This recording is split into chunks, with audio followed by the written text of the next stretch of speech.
for years, but I've been in touch with the city of Miami. I have seen examples of people that had decision over contracts that had the contract has been, accepted, and then have gone to work. Well, I think it would be problematic when you apply it to us because everything comes before this commission, so. Well, let's do it executive. In actuality, I wouldn't be able to work anywhere if we applied that to Let's do it everything only that for we- employees and forget about public officials. But Executives. the problem with that is that we're taking a category of people and we're subjecting them to limited employment after the fact. It's not limited, it's Forget only about one us. person. Well, yeah, well, to pursue whatever their ability may be. There's an implication of kind of guilty before proven innocent, right? They're saying, well, somebody's gonna do something corrupt, something wrong, give them 2 years until they can't apply. Wait, let me finish. What if that person is the most competent person to do that particular job? And they happen to be hired, or somebody pursues them, or somebody recruits them because they happen to have knowledge in that particular field. But So why not? Don't they will have, if they have if they have been, either offered a job or they have been the hint that they could occupy that position, wouldn't they, it would be, their duty to say, no, I cannot work in this contract? How about this? Madam Chair, can I clarify something? Because I think we have, Okay. and I may have let the commissioner down. He did want elected officials to be a part of this legislation, but right now, it's not. Okay. It is not. It's just executive staff.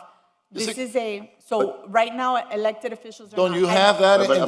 But I need to At the clarify state one more level thing. also? This Madam Chair, already exists. This legislation exists. I'm not here That's to what- defend my position as an elected official. I'm looking at everybody else, out for everybody else. Why is it fair? If we're gonna do it, what's good for the goose is good for the gander, do it for everybody. Or we don't do it. But you can't have people that happen to be knowledgeable in a particular area.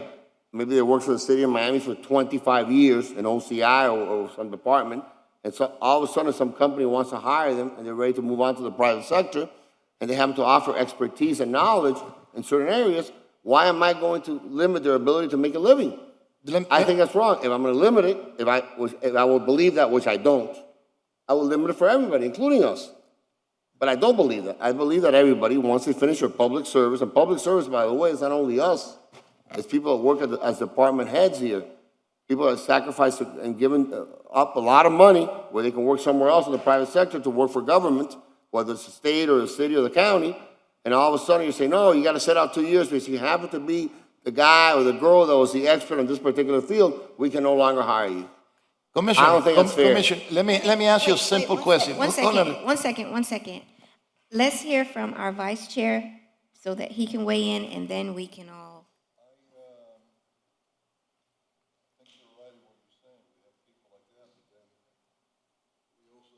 People that if they weren't getting a salary from us, they probably couldn't find a job. It's very true. I remember one guy that 3 of us voted to fire. I He's remember. still looking for a job. Commissioner, Wait, 1 second. Commissioner Russell? Now, I want to say one thing. I understand what you're saying, Commissioner Reyes. What if we put a provision, for example, the contract passes, and then you can't get employment with that company for within the first 90 days? Because then that would be clear. They well, set up. it's the same thing that Commissioner Díaz de la Portilla said. You wait 2 years. But what I'm saying, I'm going to ask you just a simple question. Let's say that we are analyzing a contract for whatever, to manage the marinas or whatever. We are analyzing that. And there is an individual that is the one that it is he is or she is the main negotiator on how much we can get, how much the city is going to obtain, the terms, and all of that. And that person recommends this group of people or this management company and quits its job and goes to manage the marina themselves. You think that's right? I will never have an assumption of nefarious motives to people. I don't assign that to people.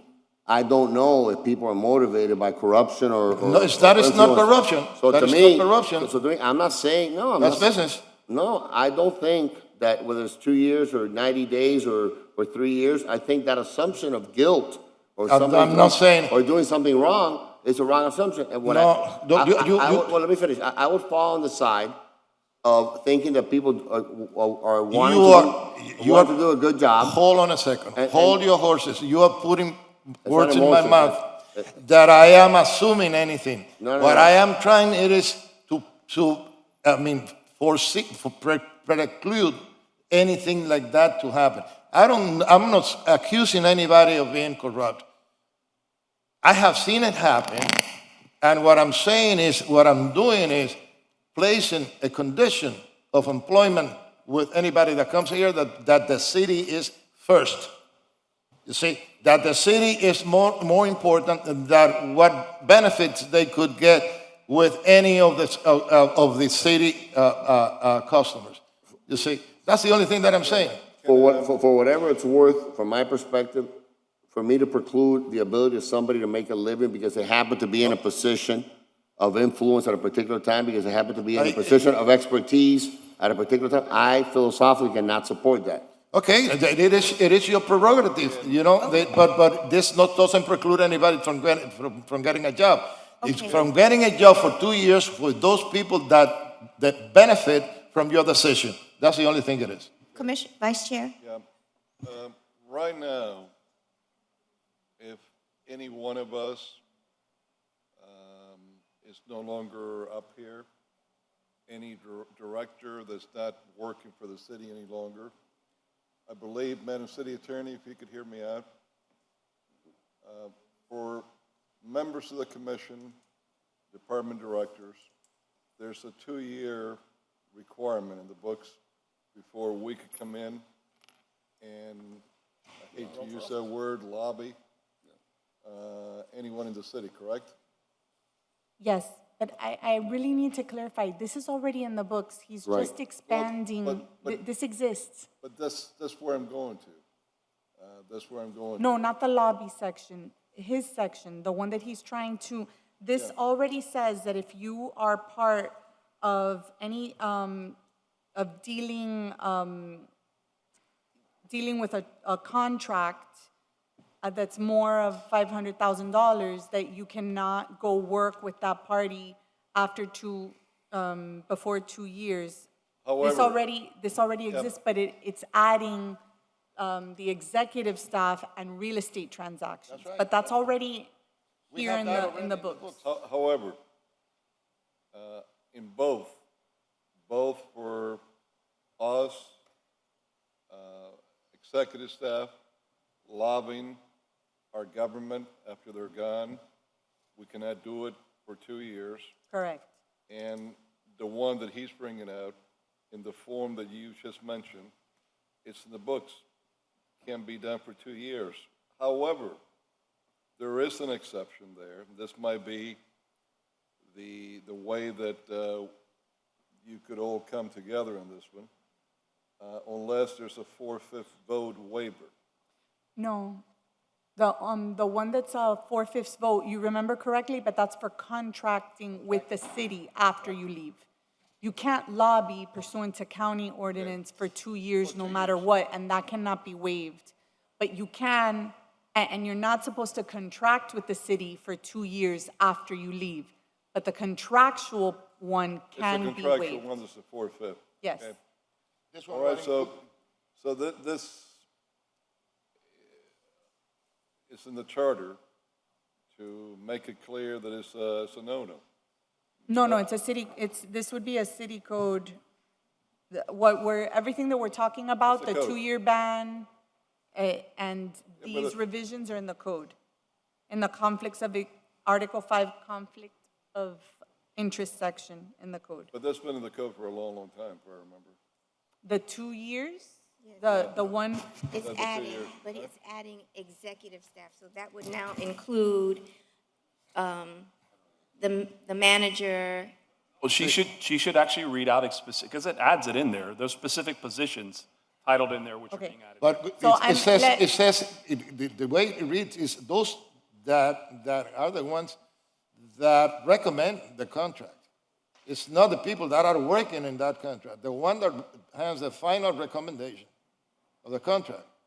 You Go see? ahead and read it, Victoria, who, the So positions. as it reads right now, let's go that way first. The director of the department and/or his or her designee and/or the members of a selection committee who recommend, who are city employees recommending a contract award of not less than 500,000 shall be restricted for a 2-year period after the director or his or her designee or member has left the city service or terminated city employment from receiving compensation or employment from any contractual party when the employee participated in the award of a contract subject to the procurement ordinance of the city, including without limitation waivers with the following conditions and definitions.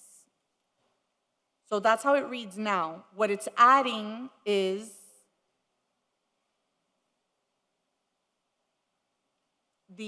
those in the executive service that assist, in addition to the procurement, assist with any real estate transactions, and clarifying that it's 2 years after the employee has left service. So it's adding the executives and it's adding real estate provisions, real estate transactions. Before it was more procurement, just the procurement realm where we. Do you feel that particular provision is constitutional? It depends how you're, yes, but it depends how you're looking at it. Is it a non-compete? Are you looking at it as a non-compete, or are you looking at it as an ethics situation? The same way that you tell people that they cannot lobby the city for 2 years, the same way, it's Yeah, the but that's same different. idea. It's under an ethics guise. Yeah, but that's How- different because we're a government and we can set rules for ourselves. On the other hand, you're setting rules for them working for somebody else, which it's a little trickier.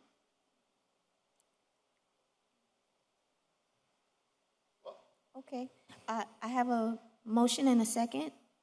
The motion, Are we ready I to will vote? move it. okay, who made the motion? You did, I suppose? Chair, it was moved by Commissioner Reyes, seconded by Commissioner Diaz-Silva-Portilla at 3:05 PM. At the beginning, it will, So you're withdrawing your second? Yes. yes, it's withdrawing the second. Mr. Manager, is there any feedback that you would like to give us? Just remember, this is not just for you, but it'll be for future managers and future staff. Yeah, so I think there's a reason why those particular positions were probably excluded from the original legislation. If you look at the agenda as a whole, technically every contract we bring that's over $500,000 comes through the manager, which means that you would literally preclude me from working for anybody that has ever done any contract of any size here. Now look, that probably won't impact me, but I might disagree on the constitutionality of it, right? I think somebody could challenge it later, because in essence, every vendor that comes through the city of any size or scale is technically coming through the manager's office, because that manager's office presents the item. So everybody that does business with the city would include anybody on that executive staff. It added the city manager, I think, the assistant city managers, and who else? There are positions that were actually listed. It just says executive service. I'll hand you, it says I executive. read a former wanna- version, but since Let I me- didn't see let- this let- ahead of let- time, let- I wouldn't have been able to. Let me make, Hold on. I still got the floor. Give me a second. Now, But it's defined. if we would limit that to referendums on contracts by referendum only, which is really where I think that the commissioner is heading. no. You see, and it happened when you said the manager, well, do you remember the Hyatt deal? the city of Miami? Who was the city manager when the Hyatt deal? Remind me, that one I don't remember. It was Rassi. What happened when that was a very favorable deal? It's another one that I got rid of. Okay, and yes, and you used that deal also. And where did he work immediately when the deal was done? Who did you went to work with? Hyatt.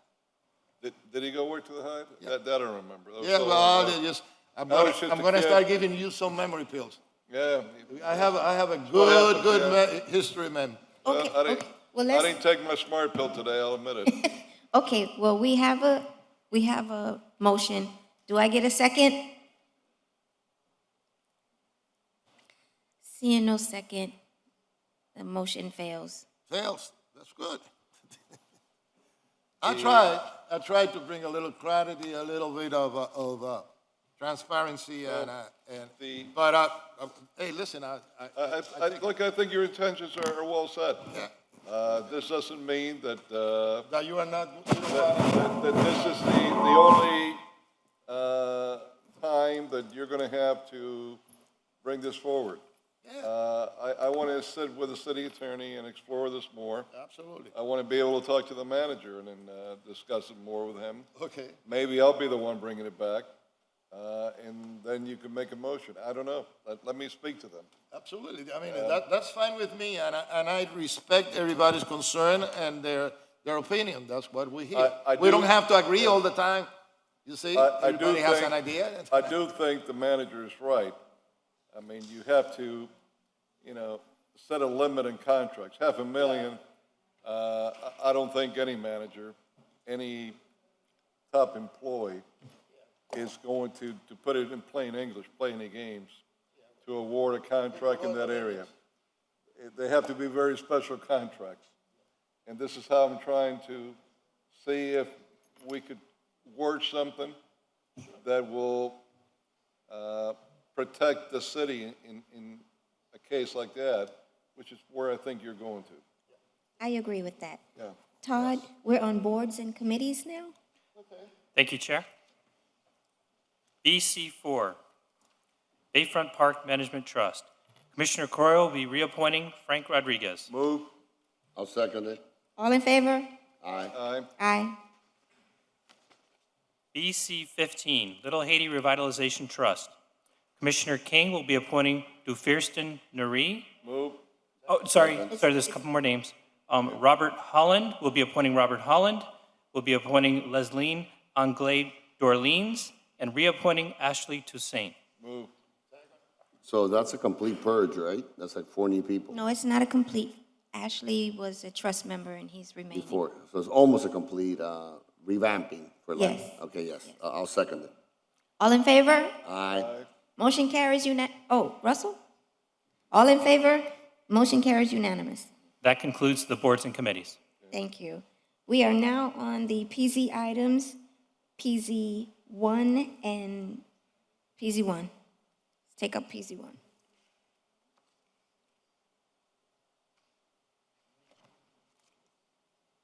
You want me to move Chairman? it? I mean, wait a minute.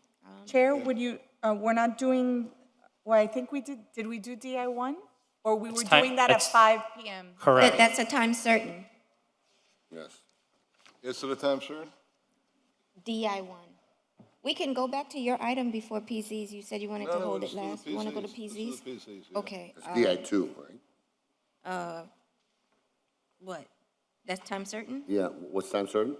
The board reports. Oh, the board reports, okay. It's only one DI, right? It's 2, DI2, discuss code compliance task force report. Oh, Yeah. wait, did I pass? So I missed that? Oh, It I'm was sorry, deferred. Okay, I okay. apologize, yeah. You're confusing me. Yeah, no, you're good, actually, you're better. Okay, so, so you want to wait for the SR until, Yeah, we could get into PC3 if you want, or PC4 if you don't want to do okay. PC1 or 2 now. Unless you want to move PZ 1 and 2, That's not going to go fast. no? Let's do PZ3. Okay, A motion? I'll move it. Second? Any discussion? Okay, Iris? Hi, good afternoon, everyone. Iris Escara, offices at 333 Southeast 2nd Avenue. The only thing I wanted to add, if possible, that application, so the code applies only to city property. However, they're changing the definition of tandem, which does impact some projects. So all we would ask is that it have vesting language. So if you had a complete application in E-Plan, in process with the city, that would not be impacted. Anybody else? I agree with that. It's- In fact, I think that would have to be part of it. Right. That's the only thing we're asking for. If it okay. just vests, if you have a complete All right. E-Plan number deemed complete, I include that addendum. Do you have that, Mr. Clerk? Yes, sir. Is it okay with the seconder? Well, no, you actually made the motion.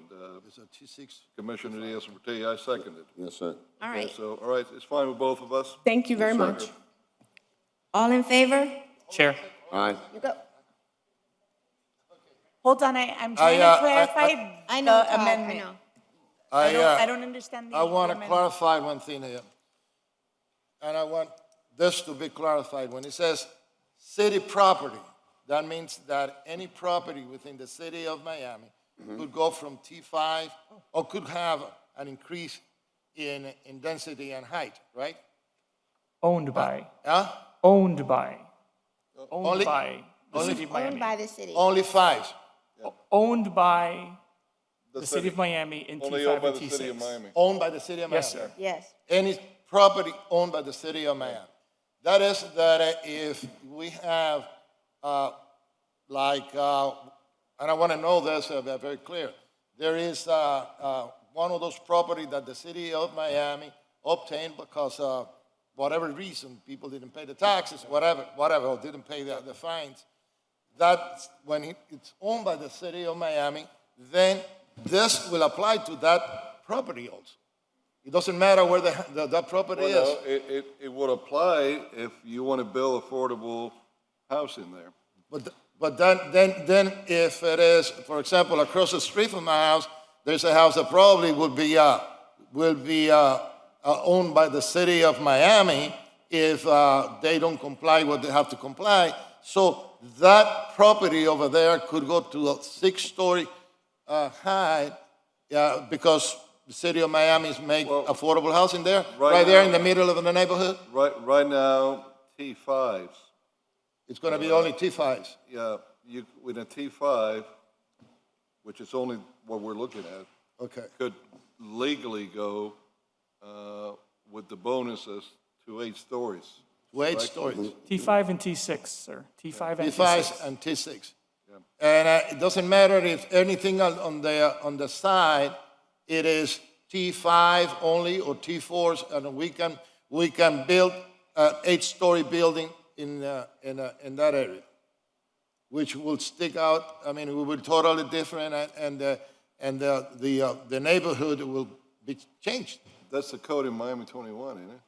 So the difference is in the height for a T5 zone property, the maximum height is 5 stories. 5 stories. For a T6 property, it's 8 plus possibly 4 for bonus. That's right. What this Big would 12. allow is in a T5 parcel, it would not be limited to 5 stories.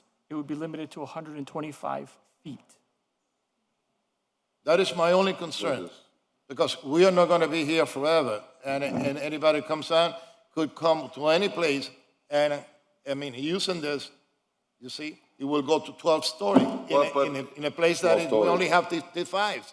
But You it see, could- that's my only concern. But it would only be the city commission using it, frankly, to build affordable housing. Yes, For sir. your own. But we need affordable housing, but in order to build affordable, build affordable housing, we cannot change the neighborhood or the way that neighborhood looks. You see, if we're going to build a 12-story building in a T5 or T4 or T5 area that most of the stories, most of the buildings in that area are T5 or less, then the integrity of that neighborhood will be totally destroyed. Madam And City Attorney- that is what I am afraid. Madam City Attorney, let me ask the following question, because in the 8th Street Courier, that's the one that I think you're concerned with, I'm more concerned about Flagler. Flagler. Flagler in my, this. All right. When you And- get and in, 8th Street. when you get into Flagami, which is where Commissioner Reyes has a concern, before Flagami, on my little Havana side of Flagler, 7th Street, 8th Street, actually not 8th Street, because 8th Street is zoned for 12 stories, which Yes. I frankly think is too high for 8th Street. But that's besides the point.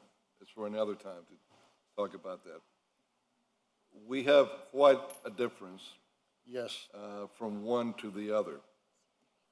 Certainly, my area It's totally. can hold a floor or two more than the concern that he's showing for his area, because his area is strictly, basically residential, where my area in District 3, Commissioner Diaz-Leportilla's areas are higher density already. Can we take his area Carve out, it out. carve it out or not? We have not explored that. I mean, I didn't, maybe planning did, but it would have to be a particular reason as to why, and we have to do those, why any particular area would be excluded. So I don't think that we've Okay, explored that. well, all that I can do is, Commissioner, give you my word that as long as I'm here and you're here, I will abide in something like this to your wishes and your district, you protect it. Frankly, the day we're not here, whether you would like it or not, or whether I would like it or not, whatever part of the jungle we clear is going to be overtaken immediately again. Okay, but I don't want to leave the toil, the field already tilted for them, okay? But I did ask that question, if we could be carved. You see, you can carve this out, because I do understand. I do understand what you're saying, and I agree. You see, your area, it is coming at, I mean, development in that area, that particularly the one that you want to develop, it is coming. It is coming, and it's going to be, I will say, 6 and 8 floors or something like that. 12, it is too much. Let's limit it to, I mean, how high are you going to go? The maximum that I would go, depending on what side of the street it is, would be 12. In this particular one, I'm looking at 12. See, what I'm looking at is to try to build something that you don't have it all the same height, that you can look from A Street and you're looking, each block, it goes a couple of stories more. Okay. So that is an pyramid. So, But if you start, if that happens, then it could happen on 8th Street on my side. You're going to go like this. You see? well, look, That is what is happening. I will say this to you, vote no on this, and sit with the city attorney, with planning, and if they could do what I suggested, bring it back and I'll support it. Okay, Madam City Attorney, I guess that you stated to me that there's a probability that we could carve this out. So what I was, proximity to the density of buildings, it was a huge building that was going to come for affordable housing. It's- That was separate legislation, and we were trying to figure that out. This, unless we, if we could bring this back for second reading and then just talk about it with the planning I need department. this voted upon, and I believe the votes are here. We need housing, and this project is ready to go, and we got others that are ready to roll, besides this one. Some are not going to be 12 because of where they're at, some will be 10. But the number one priority we have in the city is truly affordable housing. And, you know, I'd like to leave here leaving a little bit that we accomplish for our residents in affordable housing. So if we could pass on this item and I could try, honestly, this is the first time this comes up on this issue. on this- I want to, I will call the question. I'll second that. I don't think we okay, need to pass on it. I'm just want to make something clear. Wait a minute. Okay, Commissioner Reyes, Yes. 2 minutes. No, I don't extend myself like certain people. Listen, He's talking about you, Commissioner Carollo, not No, about me. he's Oh, he's talking about you. You're talking about Russell. no, yes, both of them. I want to make, for the record, I want to make this perfectly clear. You see, I am all for affordable housing. As a matter of fact, I am breaking ground and building homes, single-family homes that they're going to be totally affordable for families. I own, and I don't own, the city owns in my district that we purchased a lot on Flagler Street that I could use this, which is T5. I could use this and bring 8 stories there. But that will stick out in that area like a sore thumb, and it will really destroy the integrity of the neighborhood. You see, I'm not saying this because I am against affordable. I am all for affordable housing, and that parcel, that lot is going to be developed. I'm looking for the funds that we almost have it, and that is going to be developed. You see, I'm not doing this out of capriciousness or anything. It's to protect the integrity of the neighborhoods. I am building affordable housing. And we need affordable housing, but I'm not going to build affordable housing and destroy the integrity of the neighborhood. And that is it. Reminds me of the Vice Chair, people that, 1 second. Commissioner Russell wants to speak now. We haven't heard from him this He's being too afternoon. quiet. You feeling good? Soaking it all in, taking it in. I like to listen more than I speak, you know that. It's been a tough week. Go ahead, Commissioner. So, question for the planning director and maybe for the sponsor. So if a T5 can go up to 125 feet under this ordinance, that's more than double what's allowed currently in T5 in the West Grove. And we have some city properties there where that could apply, that could be T5 properties. Would this prevail over the existing NCD that's there that caps at 50 feet heights and 60 feet heights? So I don't know, I'd have to see which language overrides in the NCDs. The NCD might have language that precludes it, but this is city-owned in the city, so I could take a look now. If it's deferred, I'll look into it deeper, but if it's not, I'd have to be against it at this point just because of what it could do to the West Grove in terms of that, exactly what Commissioner Reyes is talking about. Because we're looking for affordability too, but we have to honor that neighborhood character. Madam Chair, What part of the West Grove? Wait, I'm sorry. Hold on. I'm sorry, it's a question. for purposes of he just started. painting a broader picture here and putting some color on this, the whole definition of city-owned property means that any of these projects that want to come through and be built, if they want to go to that scale, would have to come to the commission for approval anyway. Of course. So if Commissioner Reyes has a concern over a project in Flagler Street, right, and he's gonna give clear direction, hey, I don't want a 12-story building there, I don't even want an 8-story building there, I don't want it higher than 5 stories, it's gonna come through this commission for approval because it's gonna be a city project. So you ultimately control the height and the scale of it. This just allows for that as an option. But That's all that this is. doesn't Commissioner Reyes represent the West Grove now? Or tomorrow, at some point? It's a question, yeah. There'll be a sliver of it, right? Good thing we're in agreement then. So right now in redistricting, we can't really claim any particular area, right? Well, good thing we're in agreement, whichever Right. one it is. Well, that's, also, this would be, because city-owned lots, wouldn't it be the district commissioner's decision on what happens with the city-owned lots in their district? Oh, we wish. It's deference. It's deference more than just. There's no deference here. Well, there should be deference. There but, you know, should be, you're right. There are big issues like, you know, Melreese or Morningside, things like that that are really citywide projects, but there's some deference to minor projects. I think it's a big deal. So I think it goes beyond district boundaries. I think it goes beyond district boundaries.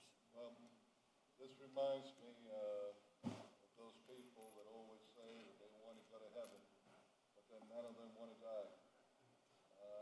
Yeah. And it's the same thing. You want to build affordable housing, but you don't want to give the opportunity to make it affordable.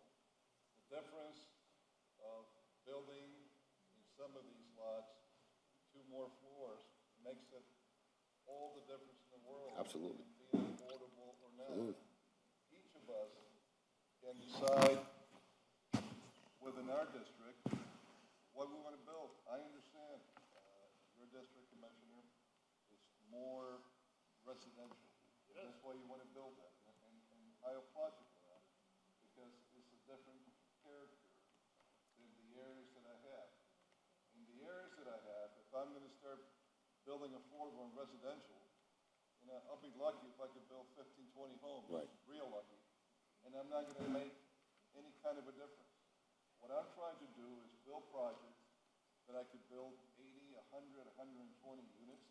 Ma'am? That I could build enough of them that can make a difference.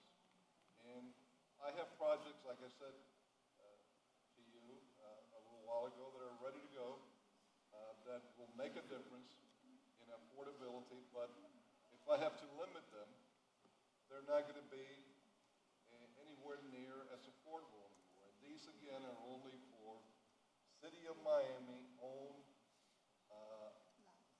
lots to build affordable housing, whether to own or to rent. And you could decide if you don't want in certain areas of your district to build any, you know, that's your prerogative. Correction, let me correct you again. It doesn't mean that I don't want to build. No, I'm building. not saying that. What I'm saying is this, I'm going to repeat again, your district has a different characteristic, particularly the area that you want to build. The area that you want to build is, my concern is that when we adopt this, it is citywide. And areas like my district that is residential could be affected. And that's an integrity. You're not going to build there. Well, I'm going to build, I have land to build, I'm not going to use that, but what I'm looking is into the future, okay? And you said, well, it could not happen. The only thing that I'm asking is to find a way to carve it out.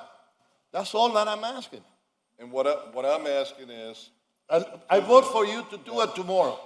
what I'm asking is that I need to pass this so I can get moving in that, otherwise I Okay, can't. then And let's do it. each month that I wait, Okay. price of construction keep going up and up, okay. and it makes it harder. Okay, let's do one thing. At the same time, if by the time that you're ready to, you know, be term limited out.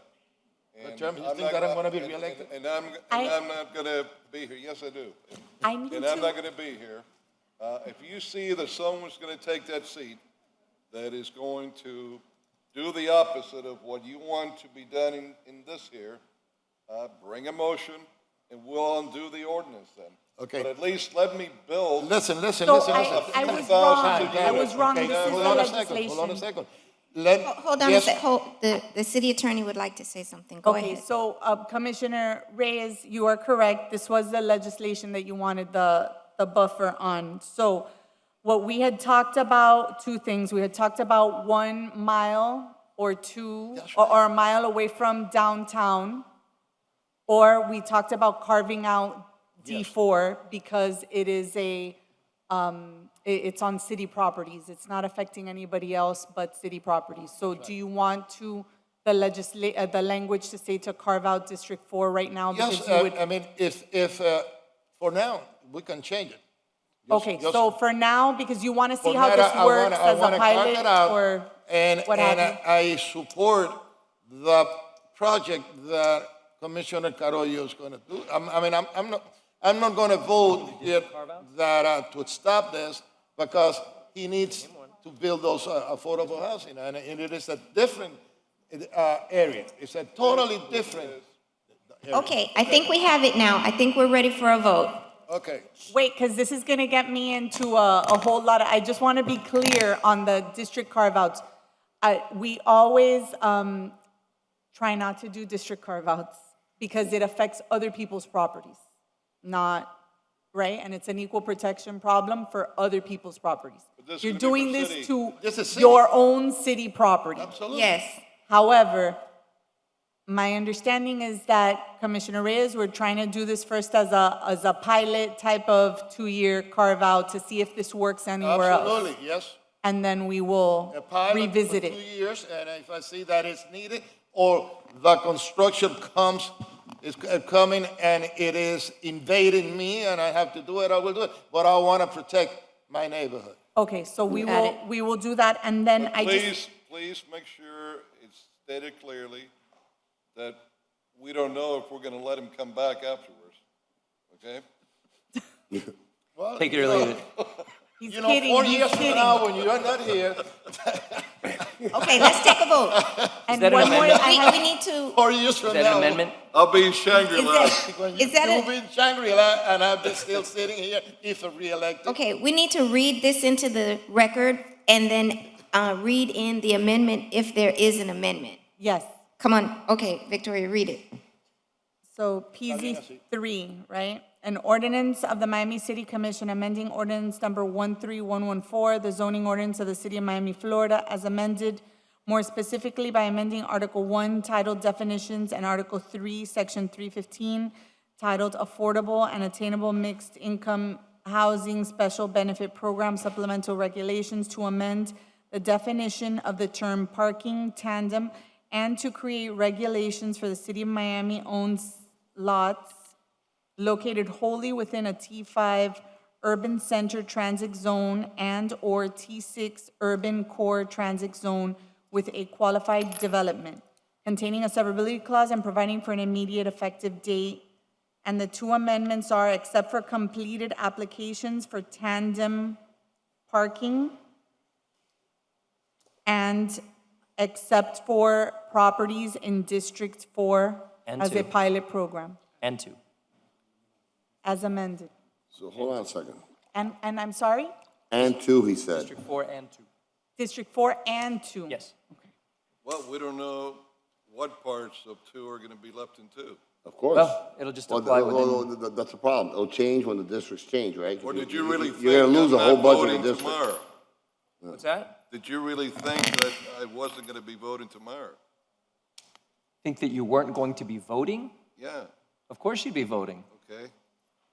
Somehow I thought maybe you had some wild illusions that I might not vote tomorrow, but I wanted you to understand that I will. Okay, Because that's what the law says, that I gotta vote. okay, so, okay, let's take a vote then. Let's, So is the amendment clear, though? Because if District 2 is, Well, I want clarification on that. I'm sorry, Madam no, Chair. District 2 will be District 2, whatever it is after Well, the redistricting. no, but no, Madam Chair. Because somebody who may not be a District 2 commissioner on Saturday cannot represent people that are not gonna be in District 2, right? So you can't exempt areas right now, and all of a sudden, that's why I want clarity from the city attorney. Madam Attorney, I just want clarity. Get And we clarity. passed something today, and because you're exempting District 2, does that apply to the new District 2? The old one, the one in between? it'll change with it. Hold on a second, So- that's why I asked So her. as described, it's District 2 and whatever the District 2 boundaries are. So this may cause, and everybody's is thinking accurately, because if somebody applies for something tomorrow, That's the point. they may be vested tomorrow in one district, and it may be And all of a different sudden- in right. 2 weeks, or 2 years, or 2 months. You're a So- lawyer, and you know that. But with that said, it is the District 2 boundaries, whatever the case may be, but you're right that if, it depends on an application time, right? A moment If in somebody time. submits an application tomorrow, Madam Chair, Well, then. we have a but- problem. But then the same logic applies to Commissioner Reyes. So if we can't carve out his, If we can't carve out his, we can't carve out. But the Commissioner only Reyes. overpopulated one It by a doesn't- it lot. doesn't matter. Well, It the one's doesn't- gonna lose a lot is his. Well, it doesn't matter. It doesn't matter. If we can't carve out Commissioner Reyes's, if we can't carve out Commissioner Russell's, then we can't carve out Commissioner Reyes's. So either we carve the two or we don't carve at all. Let's move forward and, Yeah, let's carve the two and then we'll come back and change it. How about that? Does that work? That works. Yeah, for okay, me. We can let's always carve- change things. We can always change it. You can always change What's it. the final? Okay, carving out. Yeah, Carve it carve out. it 2 and Okay. 4. Yay. I'm sorry, you called the vote? All in favor? Aye. Motion carries unanimously. Thank you, Madam Chair. PC4, PZ4. So is PZ4 the one that we have to make all the changes? this is the one that, the RTC. Yes, with that the, okay. You So- felt that we needed to go forward Yes. with it right away. Yes, so could we take Mr. Riley's item and come back to this one? What Mr. Why? Riley Because said. there's a long One and two, one. I think there is. 1 and 2. Well, look, well, does, They're 1 and 2, and that's not gonna be, no, hold on a Quick. second, Madam Chair, for PC4, the only thing I would request is that we carve out the Alapata and Santa Clara subzones. Because there's developments taking place there that I don't want to be impacted by this. So again, to follow the logic that's been going on for the past hour here, that the deference to city, commission district members and the representation of a particular area, I think the Santa Clara and the Alapata subzones, where the metro rail stations are, should be carved out of this particular provision. well, wait a minute. Victoria wants to, you don't want to take it up right now? No, but Victoria's not a commissioner. No, I'm just, I'm gonna let So her. I don't have the exact. Let's get rid of PC4 and then we move on to the other. Wait, let's hear what she has to say. So I don't have the exact language this very Not ready. second, so I would ask if we can handle the very stimulating project that Mr. Riley is going to handle, and then we could come right back, please. It's not gonna be come right back. This is you see all these lawyers standing up here? It's not, come right back. You got, at No, least they're a just couple of PZ4. $1,000s per hour that I see. Yeah, Right. there's Get a- the there's a lot of popcorn. money here. Madam Chair, can we, as a courtesy to me, can we take up PC4 first, which is a 1-minute item, and then do this item, which is a 1-hour item? Victoria, can you get whatever it is that you Sure, need to get? sure, we can handle PZ4. What is your carve out? I want to exempt the Alapata subzone and the Santa Clara subzone. That's it. That's all I want.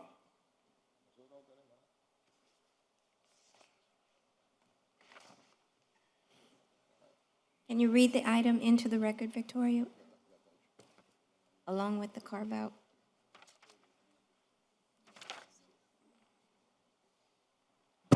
That's not where the, that barbecue joint is at, right? Which one? The barbecue joint, No, it's not. the famous one that wasn't that famous? It was terrible. It was terrible. It got us sick for like 3 days, remember?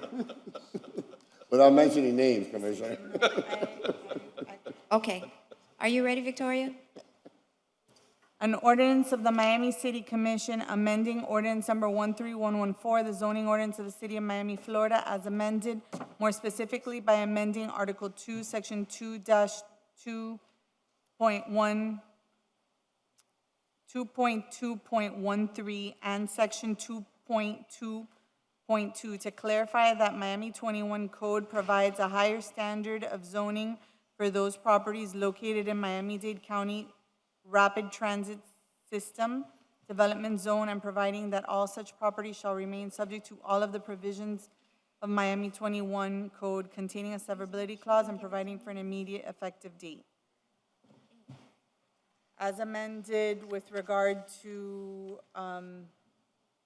vesting language for the Alapata and Santa Clara subzone, and carving out those two, and then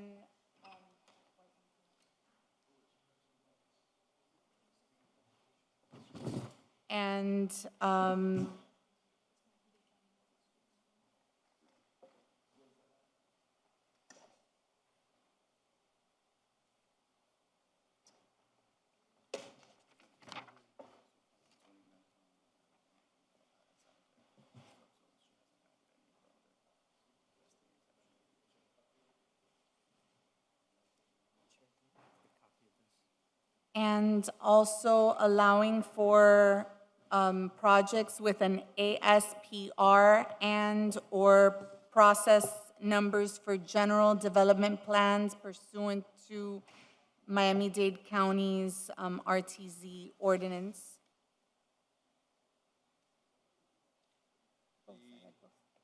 Genting properties. Are they part of the exception at this point in time or not? At this point, they are not. Do you have a motion? I move it. You want amendments before or after the motion? I thought, you didn't read the amendments in? I read the ones The that. exceptions? Right, I read those, but I don't know if the District 2 You're going to Commissioner have an has amendment? Yeah, there's more exemptions, and you've got a whole line of people wanting more exemptions. Right, okay. Do you want them before or after the Let motion? me Whatever you- get, do I have a motion? I'll make the motion. Okay. Hold on. How are we coming about with these exceptions? In Southside Park, I understand why. They do have, certainly, if anybody has vested rights, is one Southside Park. Right. The Douglas Road Metro Rail Station that's at 37th Avenue and 30th, that's 13th floor and Elder Group. They started that already, right? They got the buildings up. They're halfway done. Yeah. That's correct. Crescent Heights, what have they done? We've negotiated with Miami-Dade County Public Schools. It's a school board property. We're building a new school board building as well as a new parking facility for the Arts Center. We've submitted for pre-application and general plan approval at Miami-Dade County. It's in the Omni CRA. Yes, but it's not finalized. You submitted an application, and we haven't come close to an agreement on that yet. We've submitted for pre-app and general plan approval. It's just the submitted, plan. correct. Correct, yes. Clarify, okay. And it's a good project, but they're not there yet. They're getting there, so you know. Okay, now, the Genting property, and let me tell you why I'm bringing this up. I could give a hoot what name it has. Frankly, the person that I knew at Genting long ago died, and that was the father when I met him in the highlands in Malaysia many years ago. When the Lord Mayor of Kuala Lumpur introduced me to him. And by the way, that's where I got that name, the Lord Mayor. It wasn't me. It was the British that every time they colonized places, they would name their mayors Lord Mayor. And the one at the time in Kuala Lumpur was a good friend. I understand that they are coming with a huge project that's extremely important for Miami. Certainly, a public part of it is the transit hub that they're going to build there. The other part that they told me about, I don't know if I'm in a position to mention it or not publicly, so I'm not going to, but it's a major one. It's a game changer for the city of Miami. My concern this whole thing, Vicki, is, and it should be all of ours, it's not to stop progress and good projects in Miami, but to let the county know that they just can't come into our city and do what they please. And that on top of that, they take all the impact fees, and we're stuck with the police service, fire, paramedics, street cleaning, public works, et cetera, and we don't get any of the impact fees. Not just impact fees, all fees. Yeah. So that's my problem. Now, can we, with a project like Genting, be able to, if we're successful in either negotiating with the county or going to court and having a judge ruled our way, we certainly could negotiate with Genting anything that the county might have negotiated with them to go forward with, correct? Well, right now, they don't have any applications per se. And I understand, but What I'm trying to get That's on the not record is that anything that the county could approve, we certainly could approve. If we had the ability to do zoning that they want to take away from us. Right. In these areas. Well, we would, we would either go to court with the county or we'd go to court with Genting or both. Well, it's not about going to court with Genting because Genting is in the middle of this. They don't care who gives them the right, they just want to be able to build their projects. And just like any developer would come in. I understand. However, they have not come to the city for any types of The permitting. It's all problem is through the that county. the county, every year, they think they could eat up more of their smaller neighbors, similar to, other stuff that happen around the world. And every now and then, we have to let them know that, we're a porcupine. So,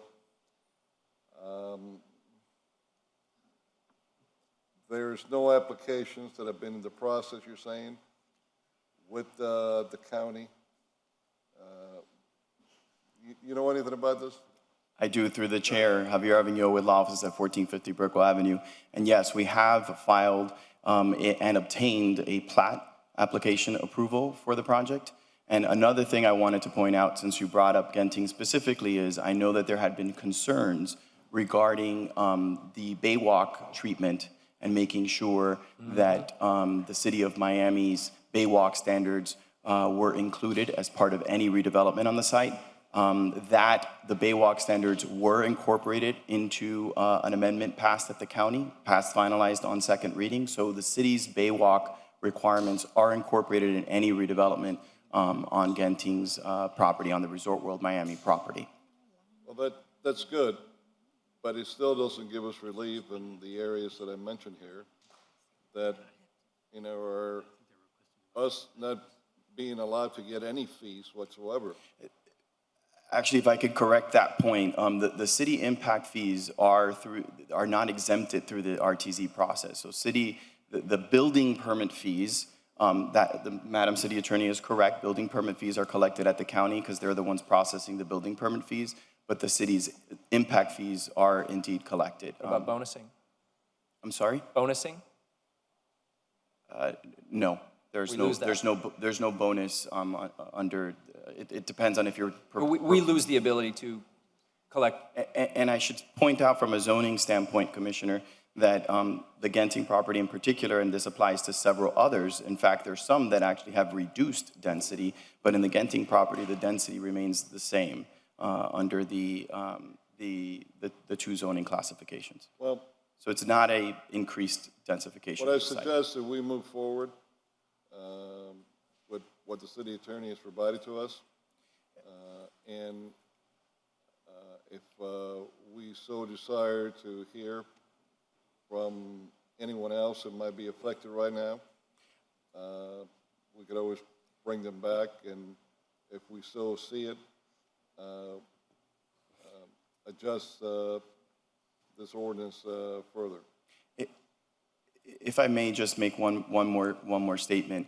As currently drafted, this amendment would narrow, with Commissioner Diaz de la Portilla's amendment, would add in virtually every property except for Resort Worlds as far as current RTZ property. So I want to be very clear that you're narrowing in on just that. I think the sentiment that I'm not sure. That's not true. Others out there. Yeah, I agree. I think there were That's others. not true. Some in my district, I believe. Yes. Iris? But it's not a debate, right? So, did you call the question, Commissioner? No, I have some of us haven't even spoken. Somebody can call the question. This a tag team today? Oh, this is actually an industry team today. This is actually every land use attorney in Miami is here today on one of these sites. I only see three. Yeah. Oh, no, there is Lagos back there, Spencer is here, Alex is here. Yeah, but they're all hiding. One's hiding behind Riley, the other's hiding behind Right, and somebody else. this is not public comment. I don't have a second Come yet. up. Yeah. There's a Second, okay, second, I so- have a so- second. Okay, so, and that's it. So, if I Wait, may. Hold on. Commissioner Russell? Thank you. Commissioner Croy, I agree with you. This storm has been brewing for a long time. And everything, if it were just on the Metro Rail, what they were building on the Metro Rail, I could see it. But they are using this to infiltrate anywhere that public transit touches. There's projects on Brickell Avenue now. They're going to be going anywhere that there's a bus. They're going to say, we supersede your zoning. And we do lose our public benefits money from bonusing. We lose all our tree trust fund money. We lose the appeals process for our residents. We lose the transitional zoning. But the reason they're all here is because the county's a lot easier to work with than we are. They are much more generous with what they're giving, and they're much less restrictive with what they're asking for in terms of affordability and investment in other ways. And so it's really just taking the zoning out of our hands. The fact that they're all lined up here means we've been asleep at the wheel up to now, and this many have gotten through that should be dealing with this board and Miami 21. But I do not want to hamper those who are, I don't want to get us in a legal bind with those who are already vested with rights from the county. I would like us to be vigilant from here forward on the county's applications for these because we haven't been. Whether someone at the administration or legal needs to be sitting at the county watching these applications come through, we need to be very clear on which ones we want to fight for and which ones we think are legitimate under RTZ. For my part, I agree with you on Southside Park, long through the process. Lincoln Douglas Road, halfway built. I'm even okay with Crescent Heights having gotten the TIF deal agreed with the Omni, their deal agreed with the school board. We were originally talking zoning with them, but then when it went to RTZ, we allowed it at our body. We were very familiar with that at the Omni and at the city, and we let that happen because we wanted them to move quickly. So I'm even okay with Crescent Heights being included in the exemption list. I don't have any others at this time. Right. And I agree with you on Genting. I call the question. If I may, I'll second that. Chairman, Madam Chair. Hold on. So I'm proffering an amendment to include Crescent Heights as well in the exemption list. Can I say, Those, It's on here. right, It's a okay, request. so Has this been whatever. accepted? 'Cause- Sorry, no. No? No, Absolutely not. that's only one attorney's Hold on, list. Hold on. Right, that's Hold not- on. What do you want to say, Victoria? Okay, the things that have been said, the projects, the actual projects, are the ones that are covered by the ones that have Miami-Dade County process numbers for general development plans. These are like applications that are submitted, that are being worked on by the county, that have partially built, those types of things. So those are covered under that, or under the ASPR system for the county. Then you have the two subzones that were mentioned by Commissioner Diaz de la Portilla, and the projects that you mentioned, Commissioner Russell, and that Commissioner Crescent Heights. Carollo mentioned are under the process numbers exemption. We didn't list them per project. So that list you have that was kindly provided by Ms. Tapanes is covered under These are the already process exempt. number exemption, yes. Right. After they beat me over the head for a Through the while. chair, if I may answer Commissioner Russell's, the issue is that we No, write. I didn't say you could speak. Hold on a second. Just give me a second.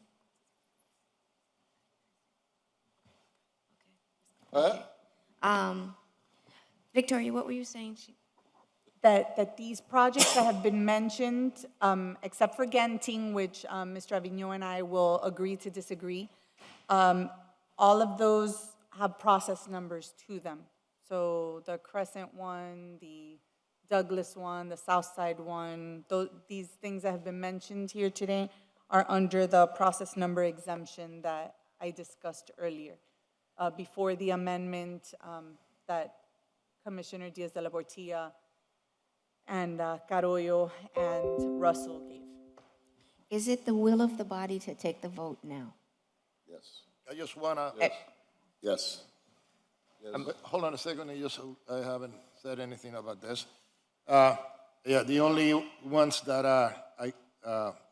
that we have here in my district are the ones that I almost have built. I want to know if there is any other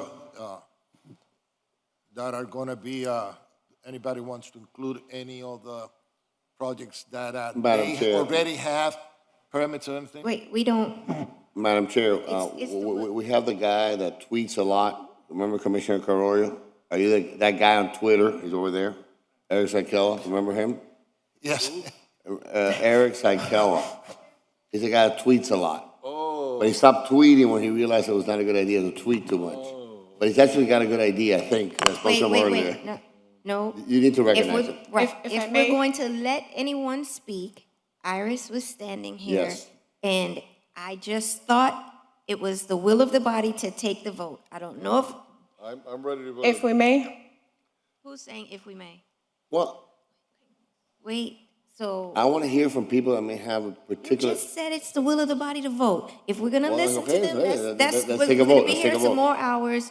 It's, everybody's ready to vote? I'm ready to vote. I'm not ready to vote. Not ready to Because vote. we're not gonna cherry pick who we're gonna speak to, you know, speak to this person, not speak to that person. If it's the will of the body, we hear everyone or we vote. Everyone. What do you wanna do? Everyone. I'm ready to vote. I want everyone. I want to I exclude want to hear people. everybody. I don't don't wanna- think it's fair to exclude people.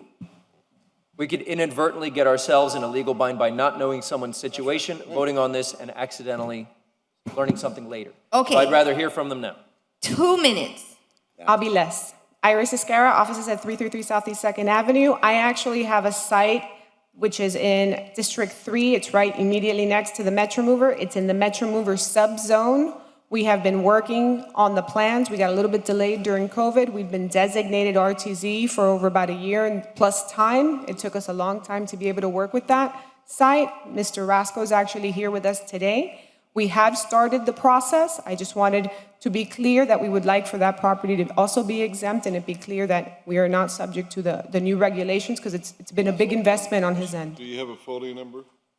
A folio number, yes. It would just be the, The letter, I filed a letter in the public record regarding that particular site. I'm happy to pass it out to it's 120 Southwest 8th Street. It's a couple addresses, but that's the main one. That's 120 Southwest 8th Street. Yeah. Is it Swire Properties? No. It's on the west side. isn't this They're the like little Metro offices. Wait, we Mover can't have everybody speaking at one time. Victoria, don't engage. Hold I on, need- just don't. Go on, Iris. It's 120 Southwest 8th Street. It's right on the corner. It's on the west side, right next to of the station, across the street from the new hotel, and it's within the Metro Mover subzone. It's in my district. And you're asking. And it's in Commissioner And you're Carran's- asking for an exemption. an exemption. And Victoria, can you ask her if she has the folio number or the building number that you seem to feel comfortable with, if the project has that? So we were not doing it by folio numbers. We were doing it by process numbers and those that have completed applications. So is this one that has a process number, or is this the one that you were going to ask to carve out the subzone? We were asking to carve out. Okay, so the you were not subzone. clear when you were saying this, so that's why I needed the chair to be clear on what Understood. you were asking. If I can read the folios, I have folios, or I can. I don't want. She wants a process number. Do you have a process number?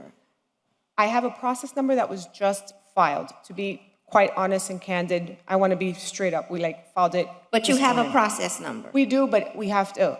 He's been working on the plans. Okay, Victoria, is that? What I thought that she was going to clarify, because it was the same issue that Ms. Tapanes had, was that they had two projects under a subzone. To be candid, there are 4 projects under the Metro Mover subzone, right? That's why I'm trying to list this property, because there are other properties. Okay, so what is the name? Do you have I'm a not, listing? hold on a second. I'm not clear why we're gonna move forward with this if we're trying to accomplish something and then we're just exempting everybody that wants to be exempted. I'm not clear what's our goal here. Either we're gonna pass this legislation and be done with it, or we're just gonna open because what happens for someone tomorrow that says, oh, you didn't exempt my property? They come before us. They come before us and we vote on it. You got a point. Yeah. You got a point. Madam So Chair. what's the point in What- passing the be- be- be- legislation if anybody can just come Because, and get an because, exemption? because that's the way it works. There were some things that were egregious in nature, I know in particularly in District 3, things that were egregious in nature that we had to stop from happening, right? So people can come before us and make whatever kind of appeals or whatever kind of presentation they want, but there are people that have issues that concern them that impacts development and progress and creation of jobs and development in certain parts of their community. For example, in Alpara or in Santa Clara, that to me is important. I want investment in my community. So I'm not going to limit the ability to have that investment. In other areas, hypothetically, let's say in District 3 or even 4, there are areas that we have enough development that we don't need to have overdevelopment. And that's the balance we're trying to find. They have a right to make their presentation before us. And we can decide on a case-by-case basis what's going to work. In this case, we have 3 or 4 people here, representatives, not 20 like Iris said. But we have a number of people that have some issues where there are pending projects that are going to be developed, or they're going to create jobs, they're going to build affordable housing in some cases, that are going to move Well, our do city you agree forward. that they have to have a process number? Of course they do, and they have it. But she just I'm got it. just checking with you. But she just got it this morning. Okay, but she hasn't. I can't, that's why I asked for the exemption, But to she- be but exempted she out as to hasn't. this specific one. I'm honest. I mean, Yes, so- I agree with you. All right, Iris, you have 41 seconds. Are you finished? She's finished.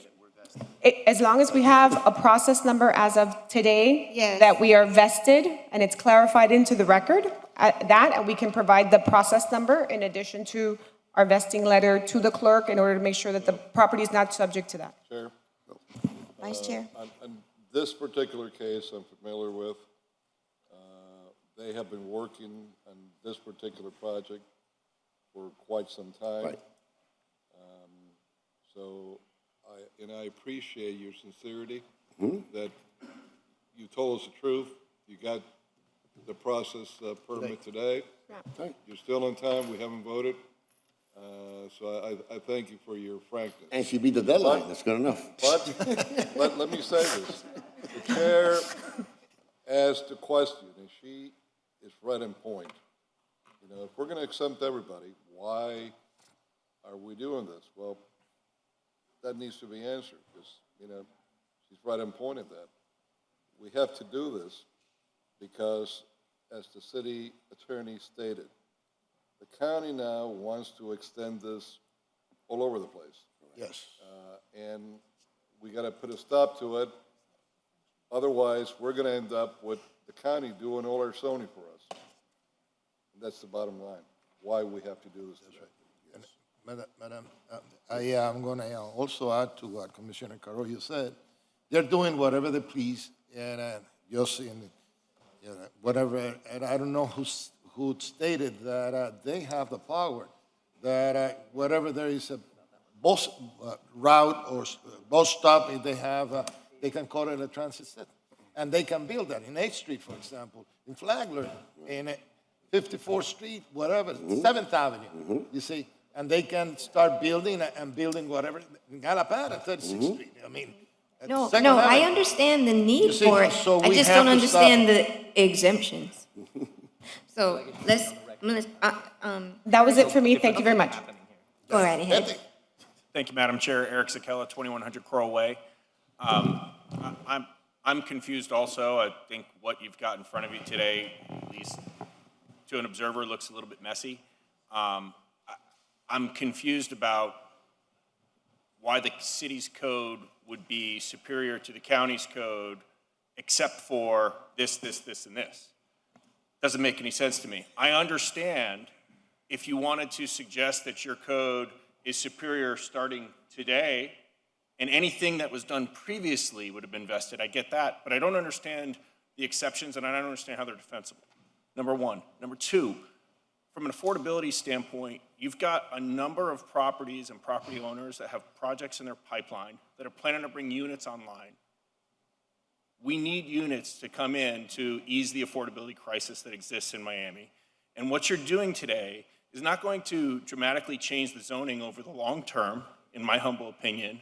What you're going to do is disrupt financing for a lot of projects that are already in the pipeline. There's also a number of properties that have had this zoning overlay on them for some time, maybe have tenants in place that are long-term tenants, maybe even the city's a tenant in some of those properties. And they're not capable of applying for a permit number because they have existing relationships with tenants and leases that last for some period of time. I just respectfully request that you guys consider applying this only to properties that receive a rapid transit zoning designation after today, and then you can have your litigation with the county about it if that's your desire to do that. Thank you. Thank you. Wait, didn't you already speak? I was speaking just in response to one item. I don't know. I will be very, very brief. I just need to put onto the record a couple of other properties that I also represent. Go ahead. So one is Brightline. I think you all are familiar with Brightline. It entered into an interlocal agreement with the city. There is an additional phase of development. I want to make sure that I put that on the record and make sure that it is abundantly clear that it is vested under the exemption. There are also a number of properties within the Metro Mover subzone that have already established process numbers. Again, I'm a little concerned with not having seen the exact language, although I will work with the city attorney's office to make sure. So I just want to reiterate, process number as of today creates a vesting under the proposed modification. Thank you. Can the city attorney just confirm that? Vesting? Are you about to go submit a process No, number? the reality is that there are process numbers, as Iris has indicated, that have been, filed in the last day or so, some as early as this morning. And so I'm in abundant disclosure, same situation. We have projects that have been worked on for a number of years that have filed process numbers, and we want to make sure that clears the path. You already spoke. Yes. You already spoke. Earlier. Yeah, that was in the same thing. Sir? Go or you don't speak. Say your piece. Good afternoon again, Commissioners. Alex Uribe with offices at 2525 Ponce de Leon Boulevard. Would ask that the FTX Arena, 601 Biscayne Boulevard, which is certainly in the area that may be covered by the RTC zoning, would be added to the exempt list. This is a developed, county-owned, operated in partnership with the Miami Heat, and would just ask that that be exempt as well. Thank you. Thank you. Commissioner Russell raised a good point as to why we wanted to make sure that the project themselves be noted today as exemptions. We've gone through this process at Miami-Dade County. We have involved many City of Miami officials as part of the process to be rezoned. We would appreciate them named in this ordinance or through an exhibit list in order to prevent, if we're able to provide a process number today, in order to have that in an ordinance form for that exemption. That will assist us with financing and opinion letters moving forward rather than needing to get interpretations as we proceed. So for that reason, I've submitted into the record the 4 projects that I'm representing that we have submitted for general plan approval, and we respectfully request that that be included as an exhibit just to prevent things in the future, including for the One Southside Park project where the city is a co-applicant. Thank you. Thank you. Madam City Attorney, do you have that for the record, the exemptions? And all of the exemptions should have a process number effective today, correct? Yes. Okay, are we ready to vote? Do you need them named? Because they've said it, did we agree to them? An exhibit list. You're gonna take the exhibit list that you're gonna, what? The way that we have described it is the ones that have the ASPRs, the ones that have the process numbers for general development plans, the Santa Clara subzone, and the Alapata subzone. Those were the ones that were, and Ms. Tapane's exhibit list, all of them have process numbers. So we're fine. Okay, so they don't need to be named. They do not need to be named because she has They all have described that process they all numbers have process effective numbers. today, so they don't need to be named. Okay, all in favor? Aye. Aye. Motion carries unanimously, As amended. as amended. Okay.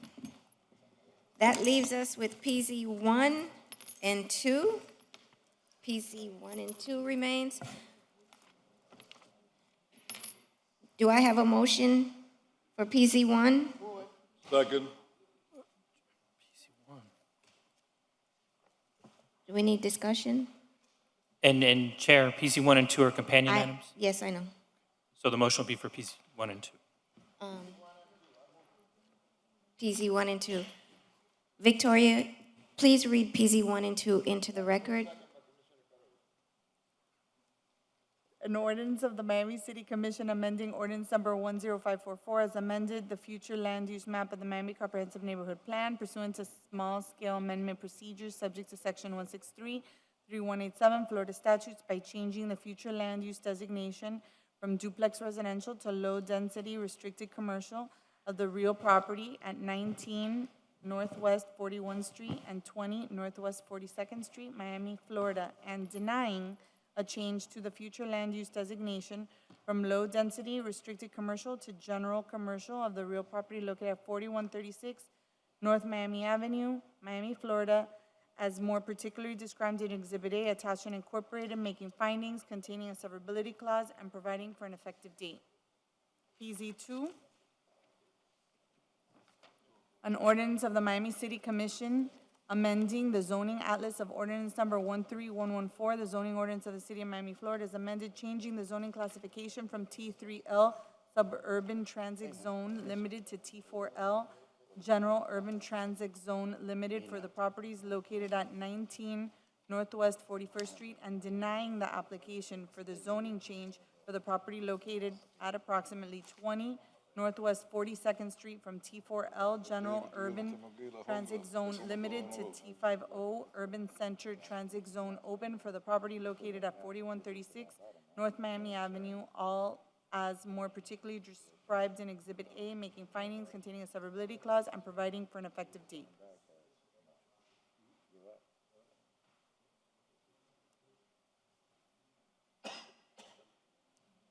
This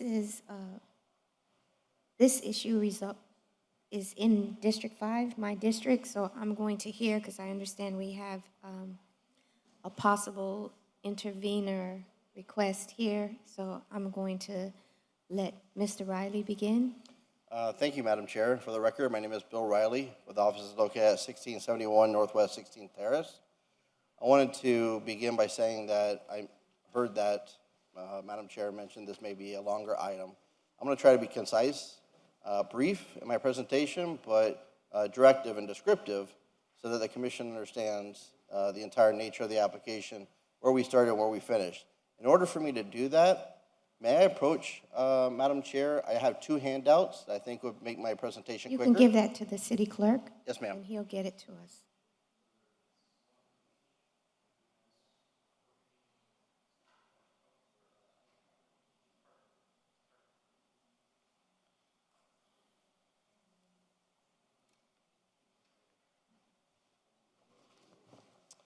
So, Madam Chair, this application was filed by two applicants about 18 months ago. And I'm going to try to concise the 18-month history associated with this application into 10 minutes, if I can. I'm going to do my presentation in 10 minutes. And as a side note, I heard about the intervener status. I just want to put on the record that I don't believe they meet the legal standards of an intervener. However, I do respect our neighbors. I do respect Mr. Kemp. I've known him for many years now. And I want to waive any of those arguments related to intervener. I'm happy to support their request as intervener status. With that said, I'll move on to the application. And I wanted to mention again that there's two applicants associated with this property. They have two different land assemblages. In its entirety, those land assemblages include 5 parcels. Yes, sir. Oh, that'd be great. I'd like to identify the 5 parcels to the Commission so that you understand what the location is of the property. So you'll see 3 properties highlighted in red. That's the application area. In addition to the application area, the Courtney family, who purchased the property 22 years ago, owns the Courtney building, which on your handout, you'll see is an elongated white building. And I'm going to have another exhibit for you. Yes, Madam Chair, that's the Courtney building. It's a two-story building. It's currently zoned T5. I'll get into the zoning in a moment. Right behind the Courtney building is an existing surface parking lot. The record in your packet demonstrates that the Courtney property and its assemblage was built in 1958. So it's been there for several decades, and the Courtneys purchased it 22 years ago. To the north of that is the second assemblage. It comprises 3 lots. This is owned by Perpetual Love, which is the end users are David and Layla Setner. And you'll see that that is at the corner property. The one that is highlighted in red is 4136, which is the preschool building. Over the course of the 18th month that I mentioned before, we were able to meet with our neighbors. We were able to talk to your professional staff. They issued a recommendation. Both Buena Vista Stakeholders Association and your professional staff recommended denial of the 4136 property. To make this a quicker presentation, as I said to the Planning and Advisory Board, we are asking to withdraw that property from consideration of this application today. Behind the property of the preschool building is a surface parking lot, and I will explain to that in a little bit of detail in a moment. Now moving on, and I'm going to try to move quickly, but if I move too quickly, please stop me. Again, I want to field the Commissioner's questions, which I think is most important. What I'm presenting to you currently on this board is the existing land use designations for the property. And again, there's only 2 properties that are under consideration today with my withdrawal, but there are the entire land assemblage on North Miami Avenue, which is a major thoroughfare, north-south thoroughfare, and in this case, that runs through the city of Miami. In this case, is a 5-lane highway. The 2 existing properties that we're talking about, the 2 surface parking lots, as I'll refer to them, are currently designated on your land use designation as duplex residential.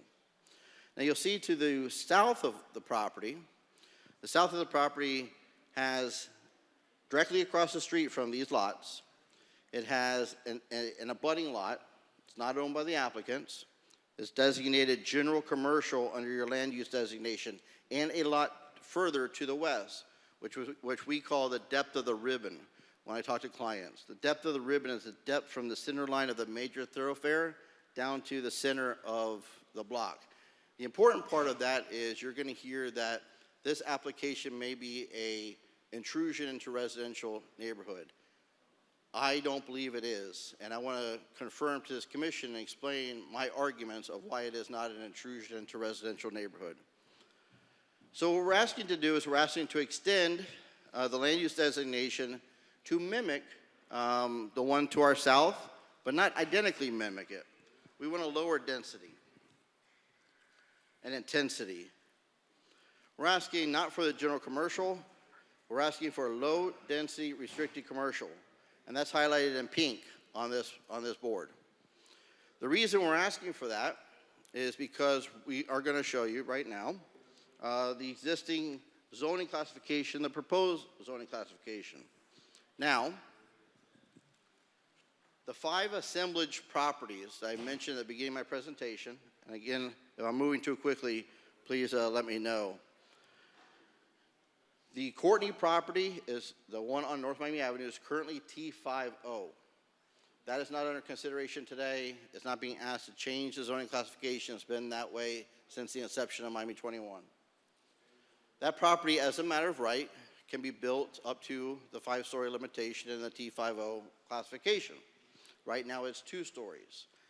Directly abutting that property, which is an existing surface parking lot that has been there since 1958, according to the staff's report, is on T3L. T3L has a very limited use category of what you can do with property. And the purpose of this application is to extend and make it eligible for the property owners to do something nicer than a surface parking lot. And also to have a surface parking lot that turns into a covered parking lot that has cladding and screening, in addition to uses above, which I'll get into in a moment, but allows their occupants not to park in a surface parking lot and get through the bad weather, if there's bad weather, or sun, and so forth.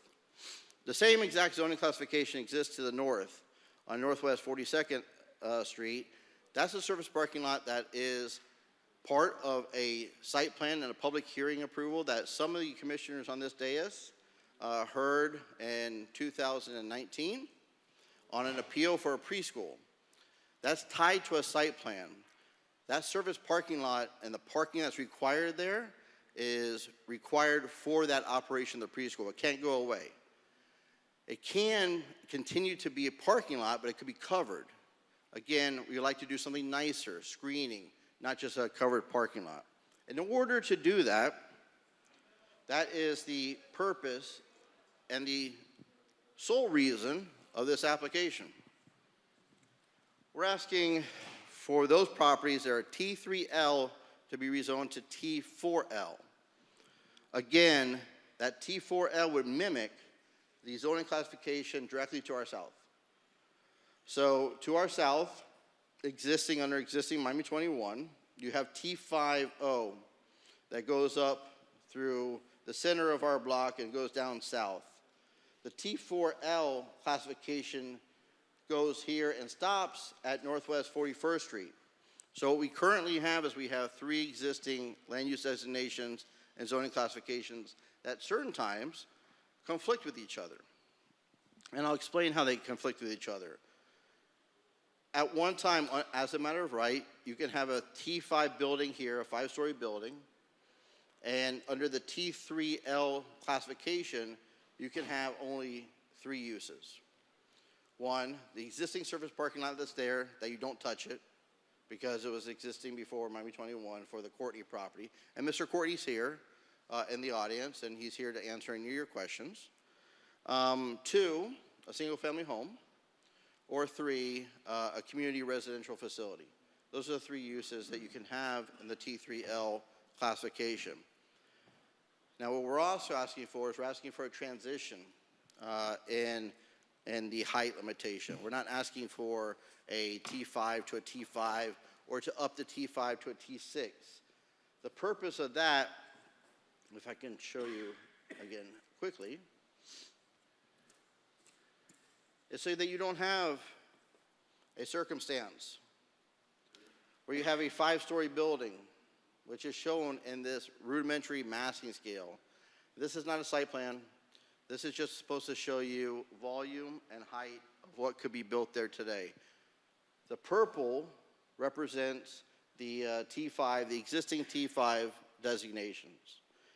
And the T5 designations, as the board knows, can go up to 5 stories. And you can see it from different angles. Currently, we would go from a T5, existing T5 building that could be built there today, down to a 2-story height limitation. It's a drastic shift that would, again, only be a single-family home or a surface parking lot. If we ask to rezone it, what we were trying to do is we're trying to create a transition in height. T5, 5 stories. T4, 3 stories at a max. No bonuses. You can't bonus in a T4. Can't get any additional height. You're not eligible for it.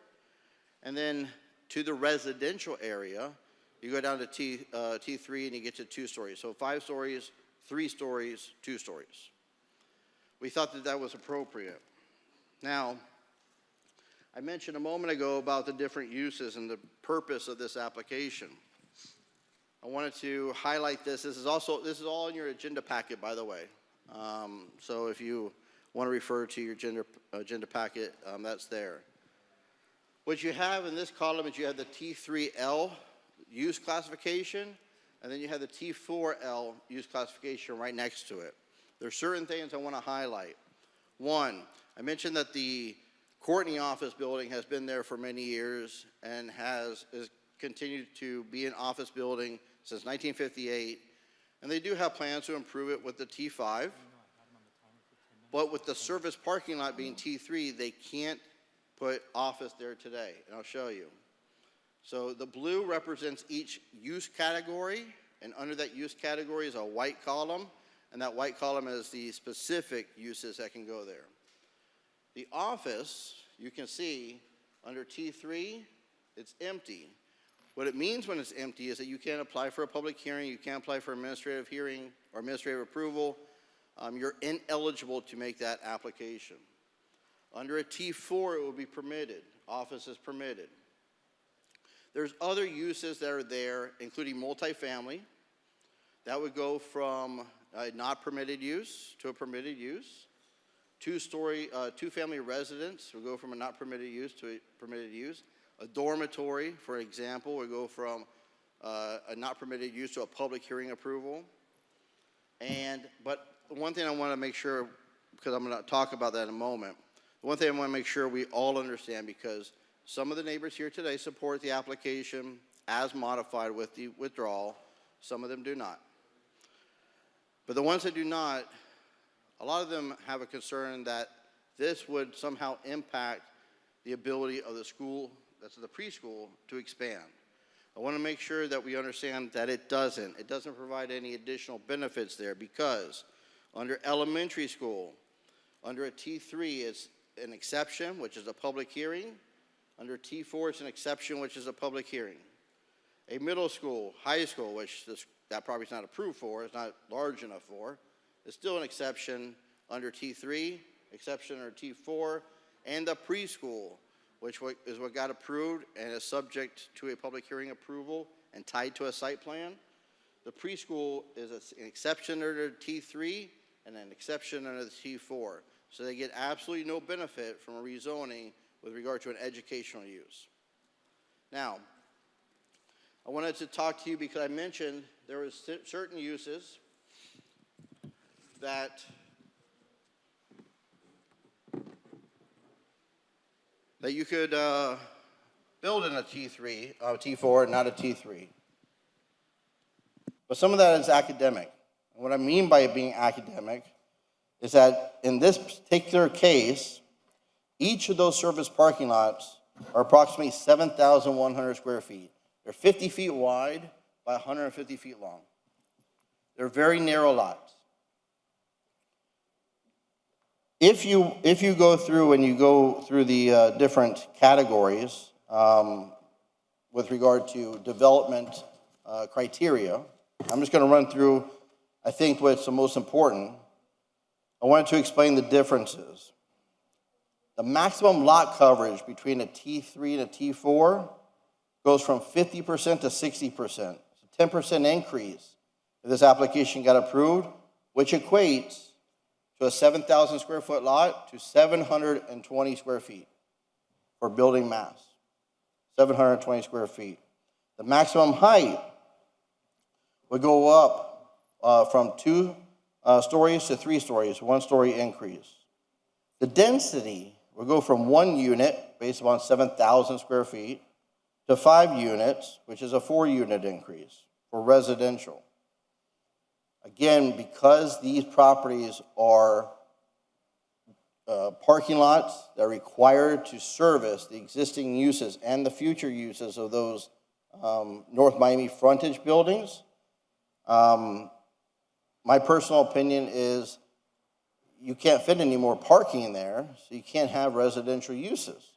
You could have commercial, which is the office, and I'll explain that to you as well. Before I do so, green space I know is a big concern for the entire city. In this case, if the application got approved, you go from 25% green space to 15% green space, which again is 720 square feet difference.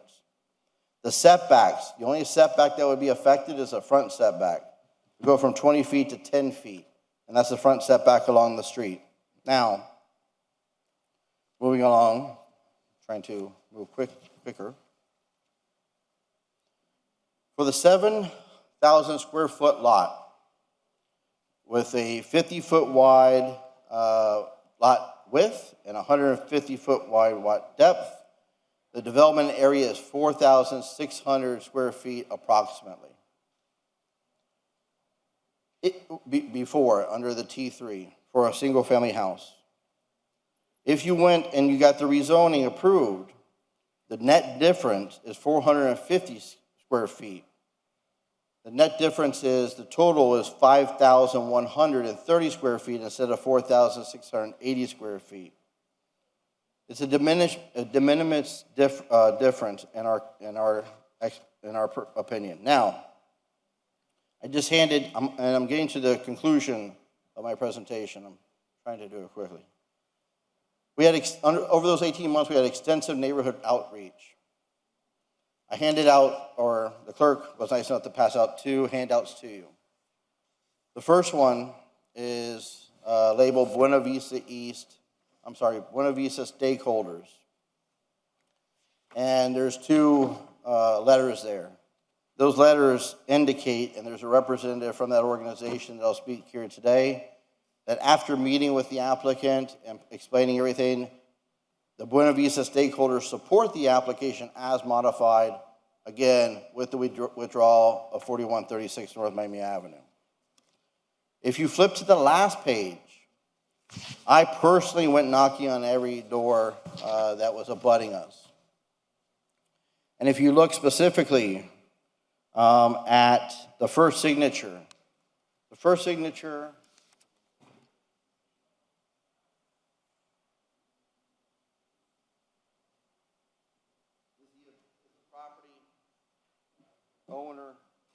is a property owner that abuts the Courtney surface parking lot. It's highlighted right here in green. The adjacent property owner supports the application. They were going to be here today, but we were expecting it to be later in the day. And they're not here as of now. I hope that they arrive before the hearing's over. The second one on this list is Arlene McGee. She lives right next to the Sittner surface parking lot. She also signed in support of the application. So the budding neighbors to the project, the ones that will be most affected, both support the application as it is presented with the withdrawal, just like the Buena Vista stakeholders. Now, the second handout I presented is talking about, is my answer to allegations of intruding into residential community. And I think that this is important. The first picture, and Mr. Kemp, do you have a copy? Not of that, no. Okay, I think we have extras, so I'll get you a copy. Yes, sir, that's it. Thank you so much. I just wanted to make sure he has a copy he can follow along. So what you're looking at on the first page is the preschool building in 2015. It was a surface parking lot. Beyond that surface parking lot, you'll see a white building that has graffiti on it. That building was where the surface parking lot is today for the school. If you turn the page, you'll see a close-up of that building. That building was an unsafe structure. You can see it boarded up. The Sittners purchased that property for additional parking for the preschool and demolished that unsafe structure. And that's from 2015. If you turn the page again, you'll see what the properties look like today. The white elongated building is the Courtney property, and the blue building is the preschool building. The last page on that handout shows you, even though it's screened by a ficus hedge, it shows you the surface parking lots that we're talking about. Now, to conclude, Madam Chair, I want to indicate that what we're trying to do is we're trying to create uniformity. We're trying to create a transitional zoning, one that makes sense, one that's supported by good urban principles. We go from more intense to a transition to a residential neighborhood. In my humble opinion, I think that's how you protect a residential neighborhood, by that transitional zoning. We're mimicking the exact same zoning classifications that are to our south. What we're not seeking to do is, we're not people that bought a home and demolished a home and are asking to rezone it. We're not displacing any residents. One of the Courtney's property has been a service parking lot since 1958. We're not seeking to intrude into the residential area, because we are not seeking to take a house that was there previously. Again, the Courtney's bought it 22 years ago. Parking lot was there since 1958, and seeking to change that use. What we're trying to do is to ask for this commission to grant us the eligibility to move forward with a development plan that allows us to do something nicer than a service parking lot, that will require covered parking, and on the upper 2 floors would be the office I spoke about. Now, Mr. Courtney's here to answer any of your questions, and with that, hopefully I didn't take up too much of your time. I will conclude, Madam Chair. Thank you. Mr. Ulysses? Good evening, commissioners and city staff. Some of the things that I was listening to, I agree with, but they said that they did not knock down a building to create a parking space. Mr. Courtney did not. However, the Centeners did. And they did knock down a building and created a parking space from a T3. And that T3, because the city allowed them to extend it as a special exception and allow them to use it as a parking surface, because T3 is not zoned for parking. They gave them a special exception in order to do that. And they said at that time that they were not going to be requesting a zoning change because it was not a requirement. They didn't need it to utilize the property for what they needed to use it for, which was additional parking. However, that was 18 months ago, almost 2 years or whatever. And now, even though they withdrew it at that time, the attorney now is submitting an application for that exact same thing that they said they did not require. And that's the Centener property, which is 20 Northwest 42nd Street. The other thing was, the attorney mentioned some of the different uses, but there was one on here that was,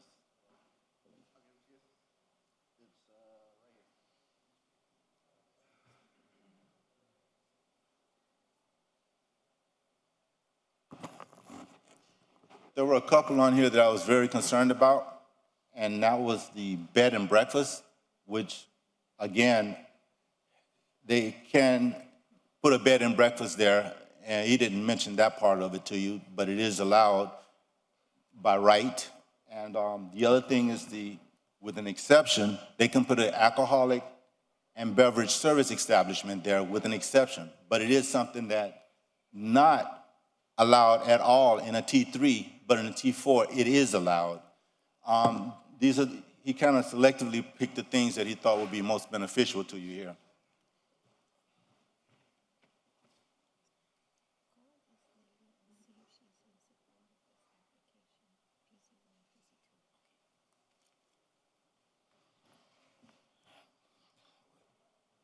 Buena Vista Heights Neighborhood Board Association members, along with the president of Buena Vista East Historic Neighborhood Association, met with the applicant and his attorney on Sunday, March 6th. The purpose of this meeting was to come to some kind of compromise on the request to change residential zone from T3L to T4L. And that was property 19 Northwest 41st Street and 20 Northwest 42nd Street. Both of the applications were denied unanimously by Planning and Zoning Board. They recommended, and not only did they recommend, they denied 8-0 for this upzoning. We're recommending that these items are denied by the City of Miami Commissioners also. No legal or moral reasons can justify any upzoning of these two applicants. Please protect the residents and not set precedents for so many other developers to try to capitalize financially on the backs of the city commissioners, allowing them to cash in on an immediate cash profit by changing the residential zoning to commercial. This is not what Miami 21 was designed to do. Please keep the intent of Miami 21 and protect the families from the greed of developers, allowing the residents to have quiet and peaceful enjoyment of the place we call home. The other thing is that the Planning and Zoning Board, they had a problem with the signatures that Mr. Riley said he collected. One of them, particularly the first one that he mentioned, was Karen Ryder. That person does not live at that address that he pointed out. If I'm not mistaken, that's a real estate investor that owns that property. There was so many other things that the Planning and Zoning Department went through and picked out on this thing that they just unanimously denied it. And the other thing is that I spoke with Mr. Courtney himself, and he said that he was intending to put a 5-story building. However, you can't put the 5-story building unless you have adequate parking to allow them to do that. And that's one of the reasons why I think we're here today asking for a zoning change. We do not have a 5-story building anywhere in the Buena Vista Heights neighborhood. Nothing that goes that high. You can go as far as 36th Street all the way to 54th Miami Avenue to Northwest 2nd Avenue. You will not find a 5-story building in Buena Vista Heights neighborhood. And the other thing about the transition, you know, there's two ways to look at a transition. If you got a T5 and you're using a parking surface that could very well be a T4, why don't you just make that T4 and keep the T3 and you have that same transition? Why do the neighbors, the residents have to suffer because you want to change something and make it from residential to commercial? Only thing I can see is greed. And the other thing is that Mr. Courtney made it very clear that he was interested in passing the property on to his kids or whomever else may own it, which means that there's a possibility that he may not even keep this property, and the zoning change, again, will be for a very profitable means for that property. There's so many different reasons that it just doesn't make any sense to change this T3 to a T4, and especially on the Centner side, which is the 20 Northwest 42nd Street, they are already given special exception in order to use it for parking, and said at that time that we will not be requesting a zoning change. Didn't need it, wasn't required. Why are they here today asking for it?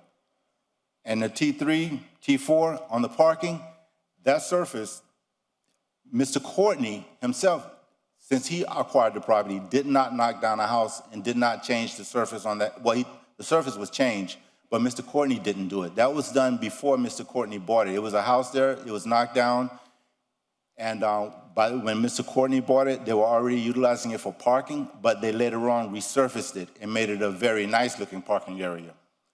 Again, if they're already utilizing it for what they want to use it for, and they feel that it's something that they can benefit from, why change the zoning?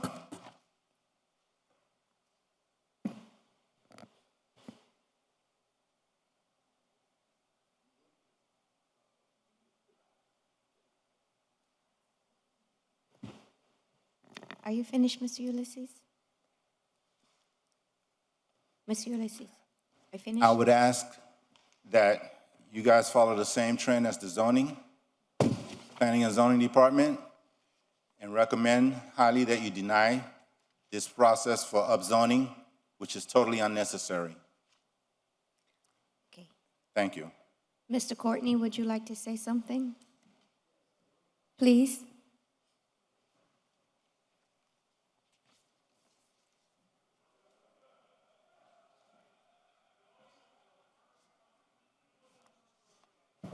Thank you. My name's Henry Courtney. My wife and I own the property, and we've owned it for all that time. We have 4 kids who live here. I'm 81 years old, and I'm about ready to turn it over to my kids anyway. I think they're going to continue owning it just the way we've owned it, and we've liked the opportunity to be part of it. But before I go any further, I wanted to say something of really dear to my heart. My father was a Pan Am pilot, and he actually flew out of this very place. So I thought, what a nice opportunity for me to get up here and say something about that. Anyway, our family is very close-knit on what we do with real estate. Our long-range plan would be to eventually build a 5-story building there.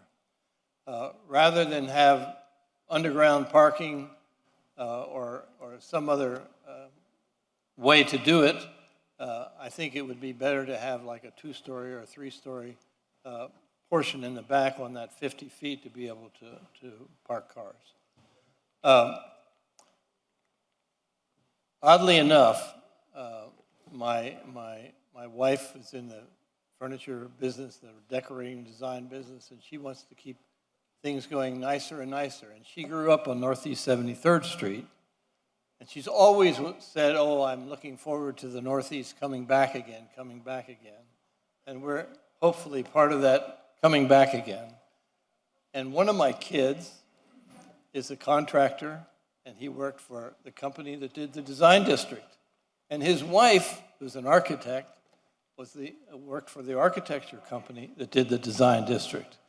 And we consider ourselves as part of the design district because we're across the street and we always thought we were in the design district. Anyway, whatever we would do with the property, I can assure you that it would be a beautiful change to the property and make it nice for the community and nice for the neighborhood and not a deficit to the neighborhood. So I hope you would give us the opportunity to have that. Thank you. Thank you, Mr. Courtney. Ma'am? Honorable Madam Chair and Honorable Commissioners, my name is Lorena Ramos. My address is 20 Northwest 45th Street, and thank you for allowing me to speak. About 2 years ago, we did come before the PZAB on the school use, all united as associations, and the PZAB voted against us, and they approved the school use as well as the commission. We come now, Buena Vista stakeholders, really viewing everything more realistically. The fact of the matter is that this particular parcels, which are small, immediately across the street, we do have the T4L. Next to my home on 45th Street is T4L as well. So even I think it was 6 years ago, we had asked the city planning and zoning to come and do some type of study in our neighborhood to be able to stop the zigzagging of all these different zoning classifications. It never happened. They did come to one of our meetings. We are the only association that held a community meeting, and that is detailed in our letter to you all. As well, Commissioner Reyes is not here right now, but I did want to also echo what he says about transparency. I did meet the centers one time at a public meeting in the school use, and I've never met Mr. Courtney. So that's just for transparency. Also, as an association, we work as volunteers. We do not collect any dues, and we receive no compensation. So all we're seeking is to make this a bit more unified as well. The neighbors that abut do agree with the change as well, and also the one across the street, Julio Villegas. If you have any questions, I'm more than happy to answer them. I'm going to be leaving. I have to pick up my son. That's fine. But if you have any questions, I'm here for the next 5 minutes. So you are in favor? And so we are in favor, Madam Chair. Okay. Thank you so much. Just wanted to do a rebuttal, a brief rebuttal.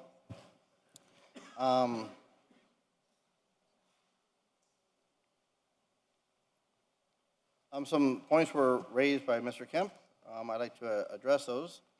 First of all, he said that bed and breakfast would be permitted under the new zoning classification if this board decides to rezone the property, approve the application.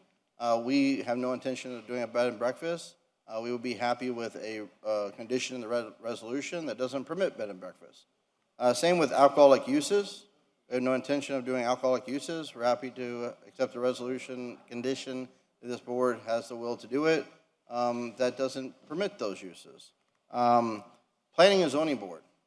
So over the 18-month course of this application, we earned your staff support for the service parking lots. They said it complied with all your requirements, and it was proper to be rezoned, and they recommended approval of it. And we had to answer a lot of questions, traffic and other questions for them, and we were able to earn their support. We were able to earn the support of the Buena Vista Stakeholders Association. Even Mr. Kemp said that the Courtney property, he has less concern with regard to the Sittner property. Now, the Planning and Zoning Board did recommend denial of us unanimously, and we got slaughtered at the Planning and Zoning Board. And the Planning and Zoning Board, the whole questions were revolving around the Sittners and their conservative views. And I know that some people may have very conservative views, some people may have very liberal views. I have my own views. But I don't think that the merits of an application should rest upon those types of comments, where it got into even name calling. Now, lastly, Madam Chair, is that Mr. Kemp said that 1% of the PZAB questioned my signatures. She did, and I brought a copy of the property appraiser's report for the property, right next to Mr. Courtney's property. It is owned by 27 Design LLC. It says care of Karen Ryder. Karen Ryder is the person that signed the petition. She is the owner of the entity that owns it. The entity did not sign because the owner of the entity signs. So I just wanted to address that. Madam Chair, I think we've done a lot of work on this application. I spent a lot of work on this application. I think it's a good application. It's supported by your professional staff. I will continue to work with our neighbors if this is passed on first reading between now and second reading. Again, we're happy to accept any type of restrictions because all we just want to do is make something nicer than a service parking lot and not have the service parking lot there continue in perpetuity.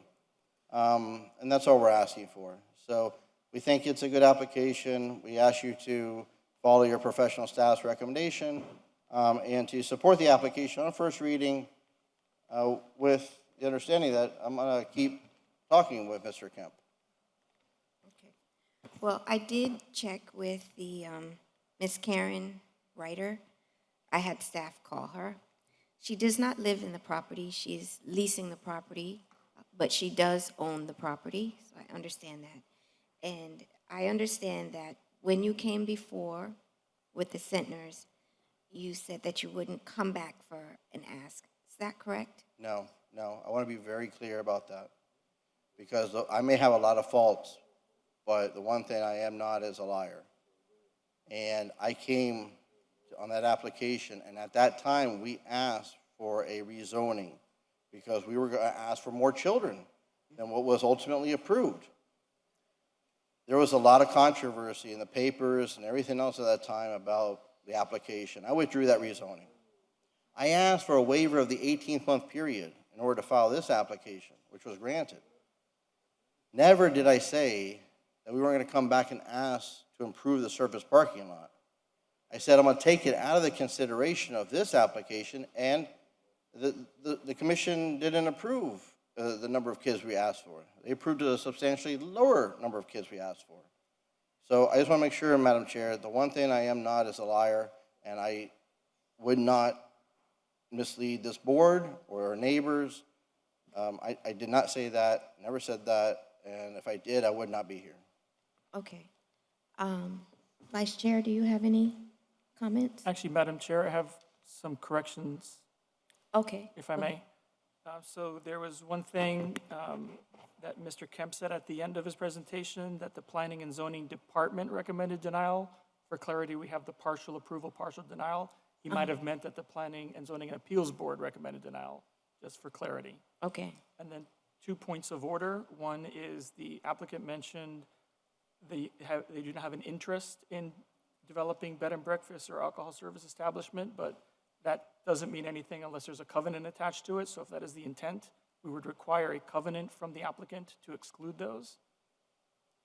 And if the will of the board is like, for me to do a covenant before I come to second reading, I will do the covenant, if that's what they would like me to do.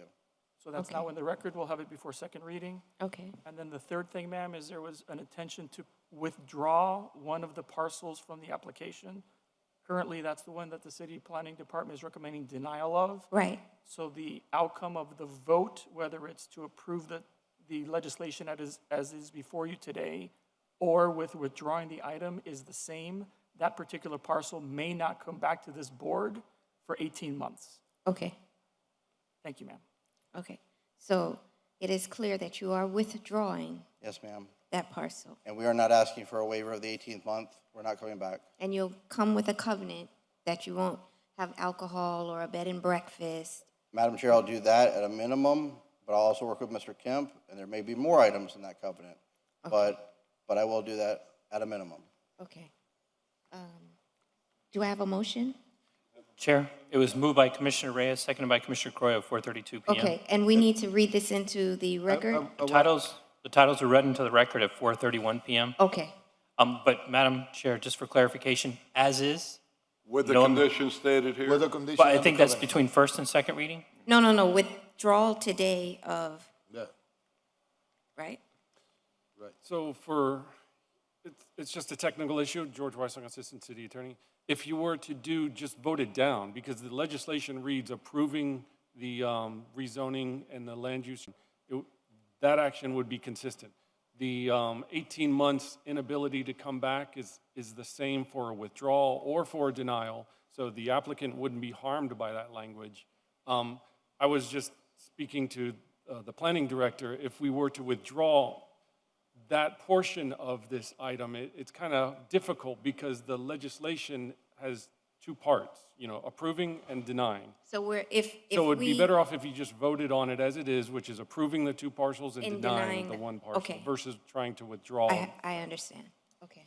Madam Chair? Commissioner Reyes? Yes, it is your district, and you have heard everything, and I know that you have done extensive analysis of this area, and you're very concerned about you or the neighbors. I just want to know, how do you feel about this? I am comfortable with moving forward, first reading, with the assurance that we will get the covenant before second reading and that you will continue to work with the residents. You have my word, Madam Chair. Then call the question. Madam Chair, there's one more piece of information. Since we we hurried and continued this item to today, the second reading is in 2 weeks. So the covenant would have to be in substantial completed form and approved in 2 weeks. If Mr. Planning Director, if you think more time is appropriate, I'm happy to extend the second reading to an additional date. If, I know staff needs to review it. I'll draft it quickly, but I don't want to put undue pressure. You can see the Assistant City Attorney nodding his head, so I think additional time would be helpful, but it's Okay. already noticed for the next meeting, so we would have to I could defer it. continue it or defer it. I could defer it. Okay, we'll agree to a deferral. I'll be here at the next meeting, but we'll agree to a deferral at that time. Commissioner Russell? Okay. All in favor? Aye. Motion carries. And for the record, that's as is. Yes. With, With the covenant. the covenant comes second Covenant's reading. coming in second reading. Second reading. But- Okay, okay. So this was we approved in part and denied in part. Yes, ma'am. Okay. Thank you, Madam Chair. Thank you, Madam Commissioner. Chair, could we, The item is not approved with any changes at this time. It will Right. bring a When it covenant comes- for the next one. Yes. Thank you, Madam Chair. Thank you, Commissioners. thank you. Madam Chair, can we take just a 5-minute recess before we come back? I think we only have one last item. Yes. Okay, Chair, just 5 minutes. Chair, we may be able to get to, sorry, Commissioner Corio, the discussion item, DI1, since I believe we do have some, it's just a discussion item, it's the annual review of boards. This is where some of the chairs of various boards just do their presentation. It just takes a couple of minutes, and we could recess after that. Madam Chair, how many items do we have after that? Just this one. Just one. SR1 is the last one. What do we have? We have, I believe there's four boards that we'll be presenting to the commission, and it's just a discussion item.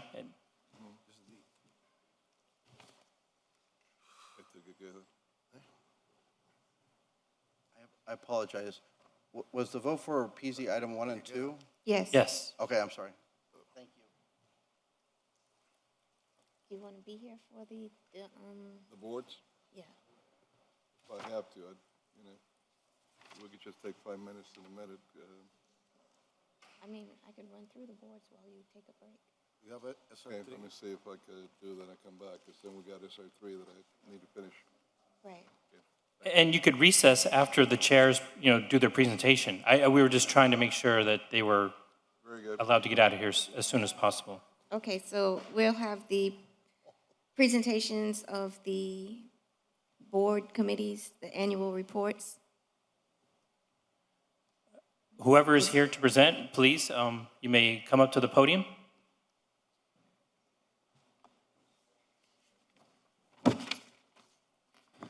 Good afternoon, Madam Chair and City Commission. Erica Pascal on behalf of the Finance Committee as a City Manager appointee. The Finance Committee was created on August 9th, 1999 for the purpose of reviewing and making recommendations regarding the issuance of debt obligations and the management of outstanding debt. To consider all issues related to outstanding and proposed debt obligations and to vote on issues affecting or relating to the city's creditworthiness, security, and repayment of such obligations. Their duties also include, but are not limited to, the review of risk management and insurance, city compensation, benefits, and pension, city financial consultants, and all matters related to or incidental to any of the foregoing.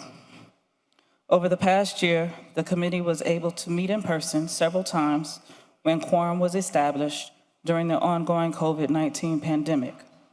Their major accomplishments for the past year include the committee was provided information regarding an amendment to a lease purchase master financing agreement with Santander Bank for the acquisition of city vehicles to pursue a draw of approximately $9.7 million for police and fire vehicles.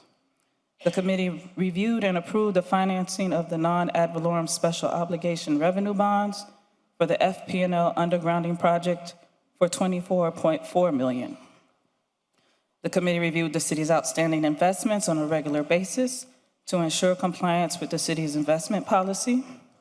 And lastly, the committee discussed financial matters, reviewed the city's budget and audit reports, and continuously provided recommendations to the administration to strengthen the city's oversight of their finances. The Finance Committee currently has 6 active board members out of 7 positions. The board members volunteer their time to review financial matters, make recommendations, and provide ideas and input that are financially beneficial to the city. The city's finances are enhanced by their diverse, extensive knowledge and experience. This concludes my report. Are there any questions? No questions, thank you. Thank you.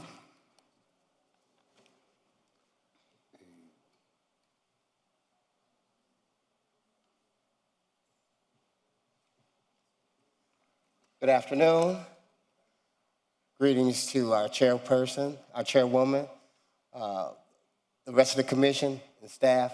Thank you very much for the opportunity to speak in front of you. I am the board chair of the Liberty City Community Revitalization Board and want to say thank you very much for having us today. It's my pleasure in the fact that I'm on 2 boards. My first board, which I won't name, is probably the 5th largest in the state of Florida. And we have the Liberty City Trust. Both of them are very important because they serve a vital purpose in our community. The Liberty City Trust, as you see what we presented, and I won't go over it, has done an outstanding job in this community, led by our management, Mr. Lane Black.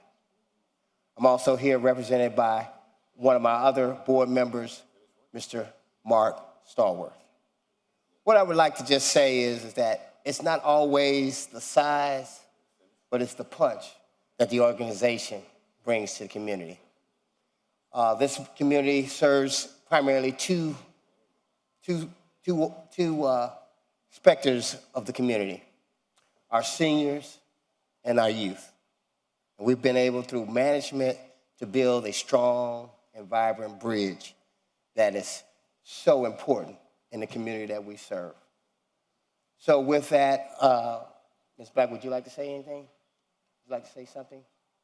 With that, once again, we thank you for the opportunity to have us here, and we look forward to expanding our opportunity, expanding our funds to be able to do a bigger and better job for the community. Thank you very much. Thank you.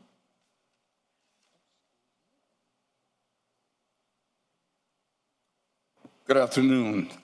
Marvin Weeks. I'm the chairman of the City of Miami Arts and Entertainment Council. My address is 2136 Northwest 8th Avenue, Miami, Florida, 33127. In our report, the Art Council recognized, the quality of art and entertainment in the city of Miami, and we are advocates, advisors, and we encourage art and cultural and entertainment participation in the city of Miami. We seek to work with artists, entertainers, and individuals who are knowledgeable of these resources in our city. We also encourage honorary members to participate. The board members are committed advocates of the arts in the city of Miami and trying to engage what's happening in this regional area. And we analyze and discuss how the city of Miami can really connect to those arts and entertainment resources. We're requesting that the city provide and enable the board members with the resources and the support to encourage the diversity of Miami's diverse neighborhoods. We think that this is an important part of this community, the fabric of our cultural and artistic neighborhoods, and then we want to try to bring that fabric together. So we encourage your participation in helping us to bring that forward.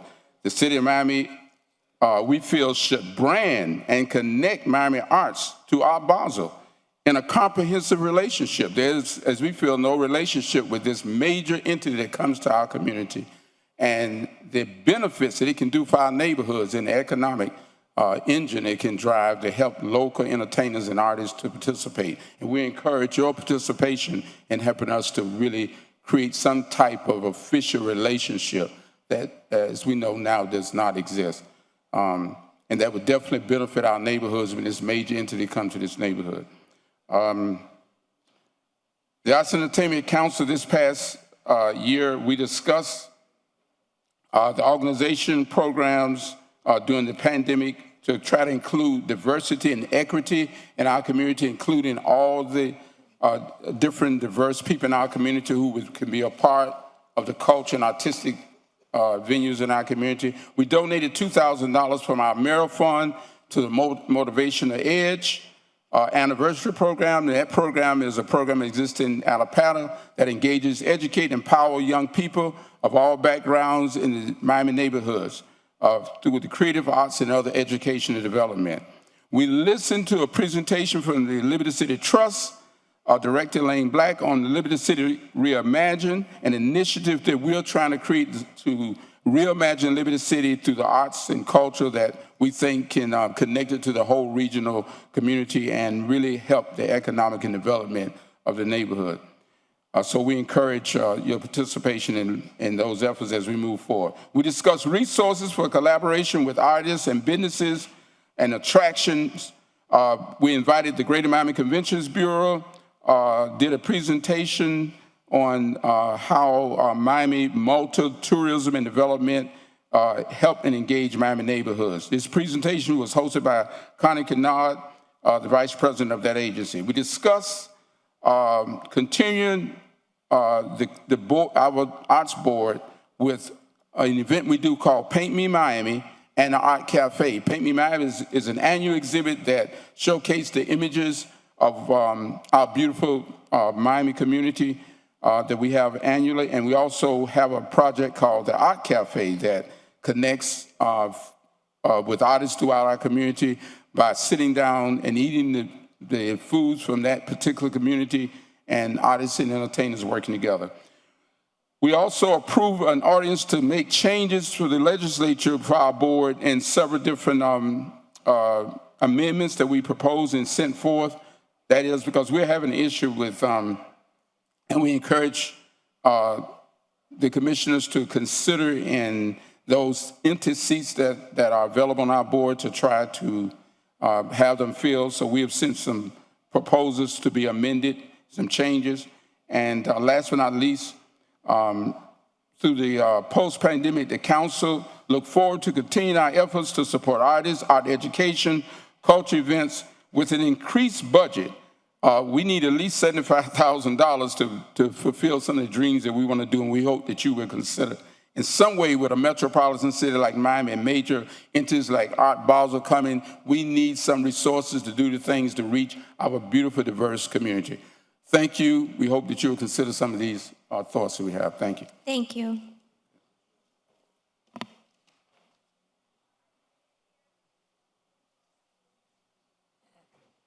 Madam Chair, honorable commissioners, I'm William Hopper, 527 Northeast 56th Street. I am the chair of the Historic Environmental Preservation Board, which you will know is the city's authority on historic preservation and environmental matters. I just want to briefly outline for you what the HEP board has done this year, if it will cooperate. We have met 10 times for approximately 38 hours and made a total of 56 resolutions, including the following items. There were 3 preliminary designation report reviews, 17 special certificates of appropriateness for alterations to historic resources and districts, 2 ad valorem tax exemption applications, 2 parking waivers for historic resources, 1 setback waiver for historic resources, a waiver granting an exception to permit alcohol service establishments in an individually designated historic structure, and 5 tree removal permit appeals. No other city board has jurisdiction over that, and so we believe that we have fulfilled the obligations that we have for you. Do you have any questions? No, I don't. Thank you. Thank you very much. Do you guys have any questions? No questions. Thank you. Thank you for your service. Thank you, Chair. Okay, that brings us back to SR3. Last item. Let's wait for the city attorney. Is it moved? I'll make the motion to move it, but I'd like for the city attorney to include the minute changes that were made. Okay, I want to hear them. Okay. I'll second it once he finishes. If not,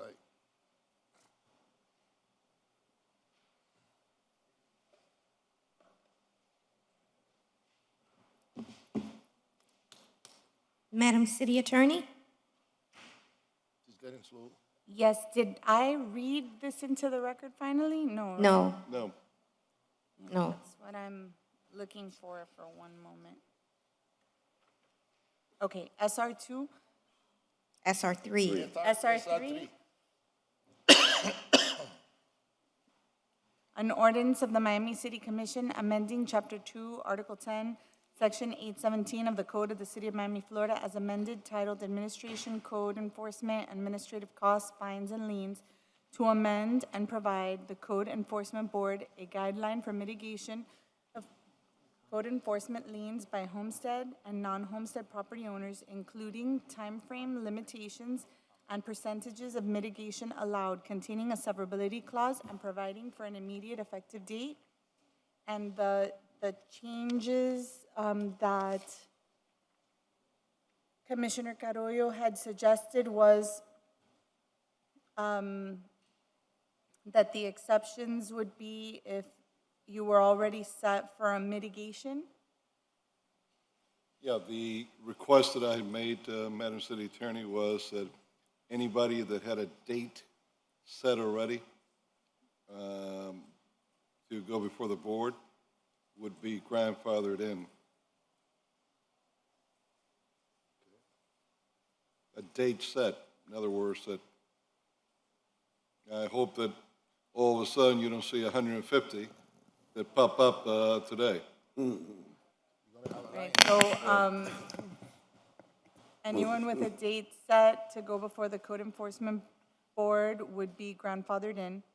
And then the other exception that I had requested, if you would be so kind, is that the above chart and restrictions shall not apply to matters in which bankruptcy proceedings are pending, and any mitigation request involving a litigation settlement may be heard by the commission. That's fine, there's only appropriate bankruptcy courts trump any other courts or rulings. And the additional settlement on litigation that you mentioned, it's appropriate that the commission would hear it. Thank you. Okay, Madam Chair, I just have a simple question. If there is Hold on a sec, hold on. Ma'am, public comment period is closed. It's closed. Thank you. And I believe you spoke already earlier. I did, but I just wanted to say for the exceptions. It's closed. Thank you. I just have a question. If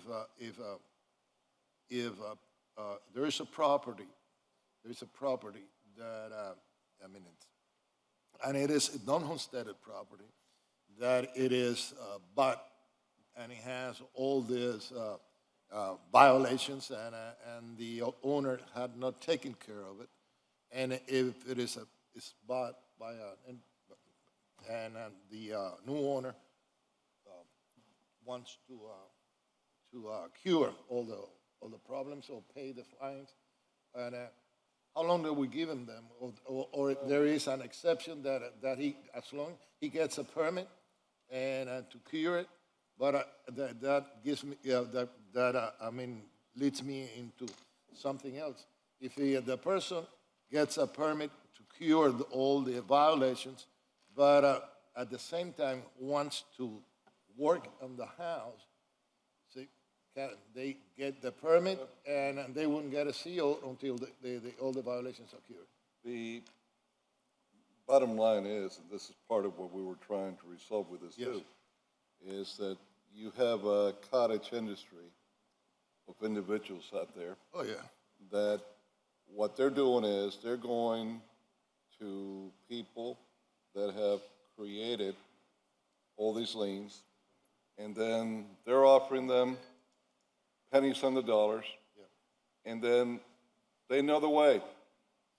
Then they come before our boards, and they wipe everything up. Yes. And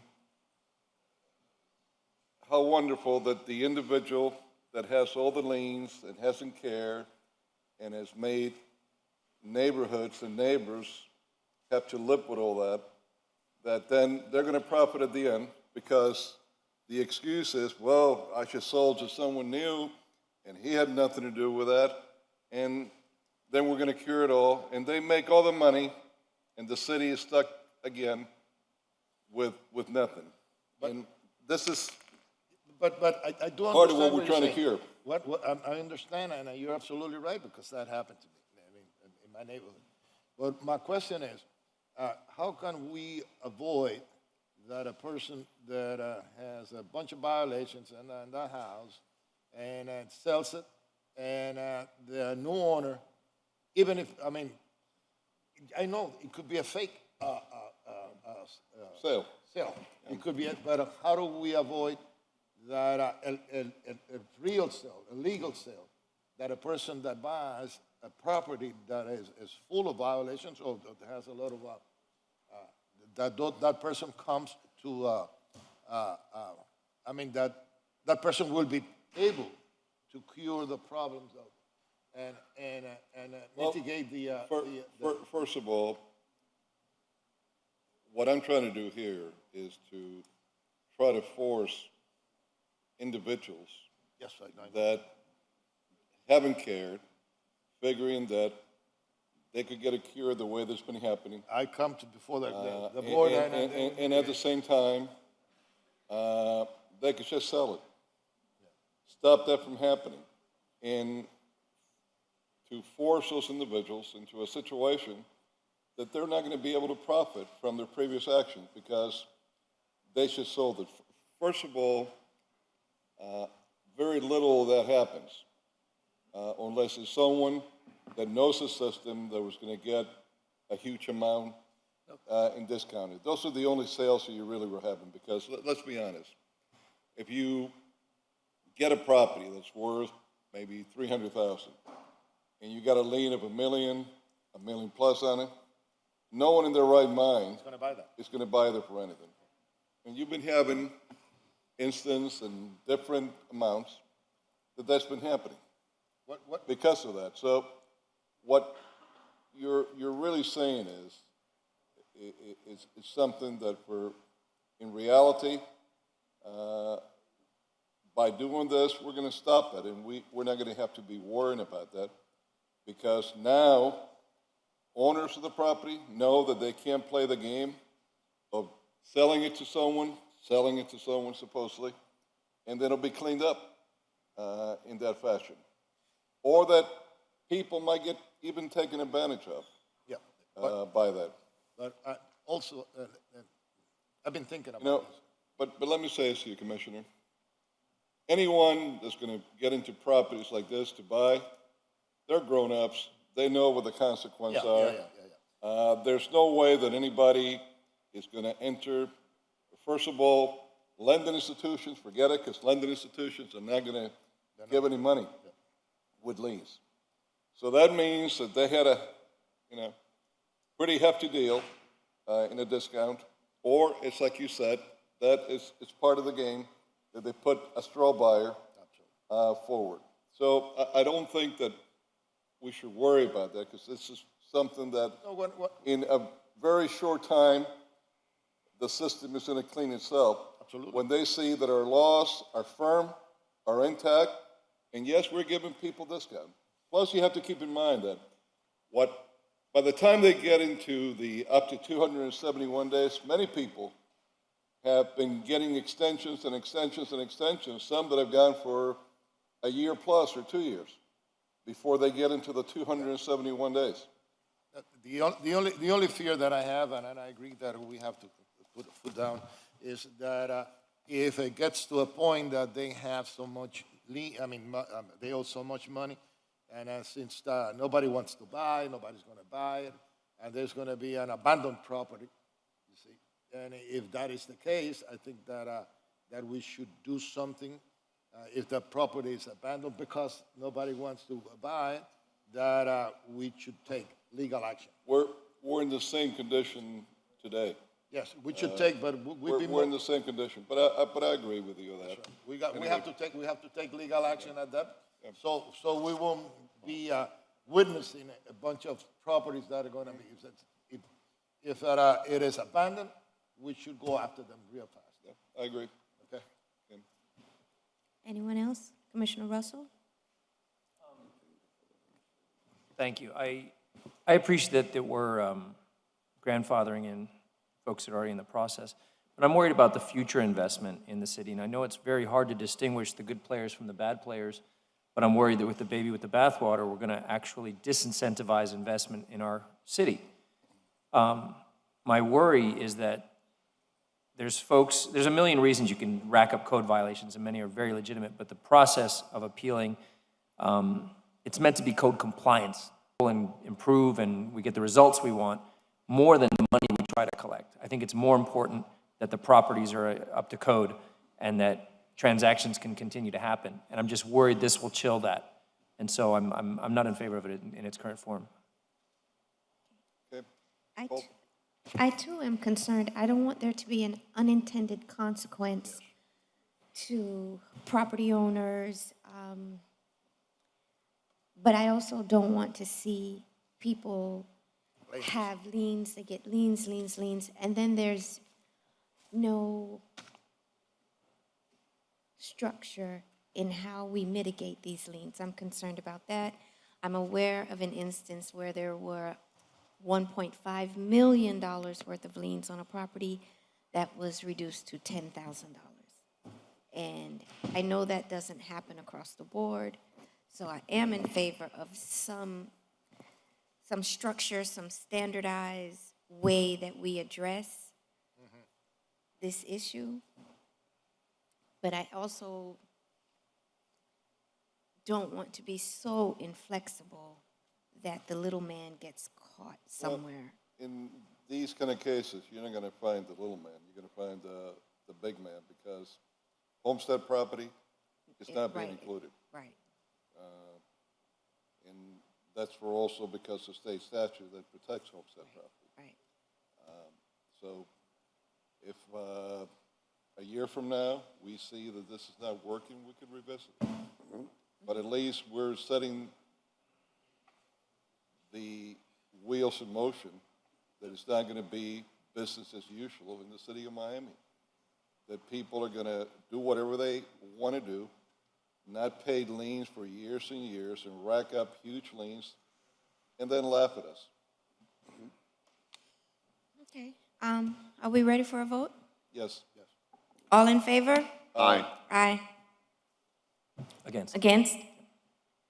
I have that as 4-1. Motion 4-1. passes. Motion As passes. amended. I'm sorry? As amended. And this would conclude the March 10th, 2022 commission meeting. You're 47 minutes late. 47 minutes. You promised me 5 o'clock. I tried. Good job, though. Thank you. Meeting Good adjourned. job, Madam Chair.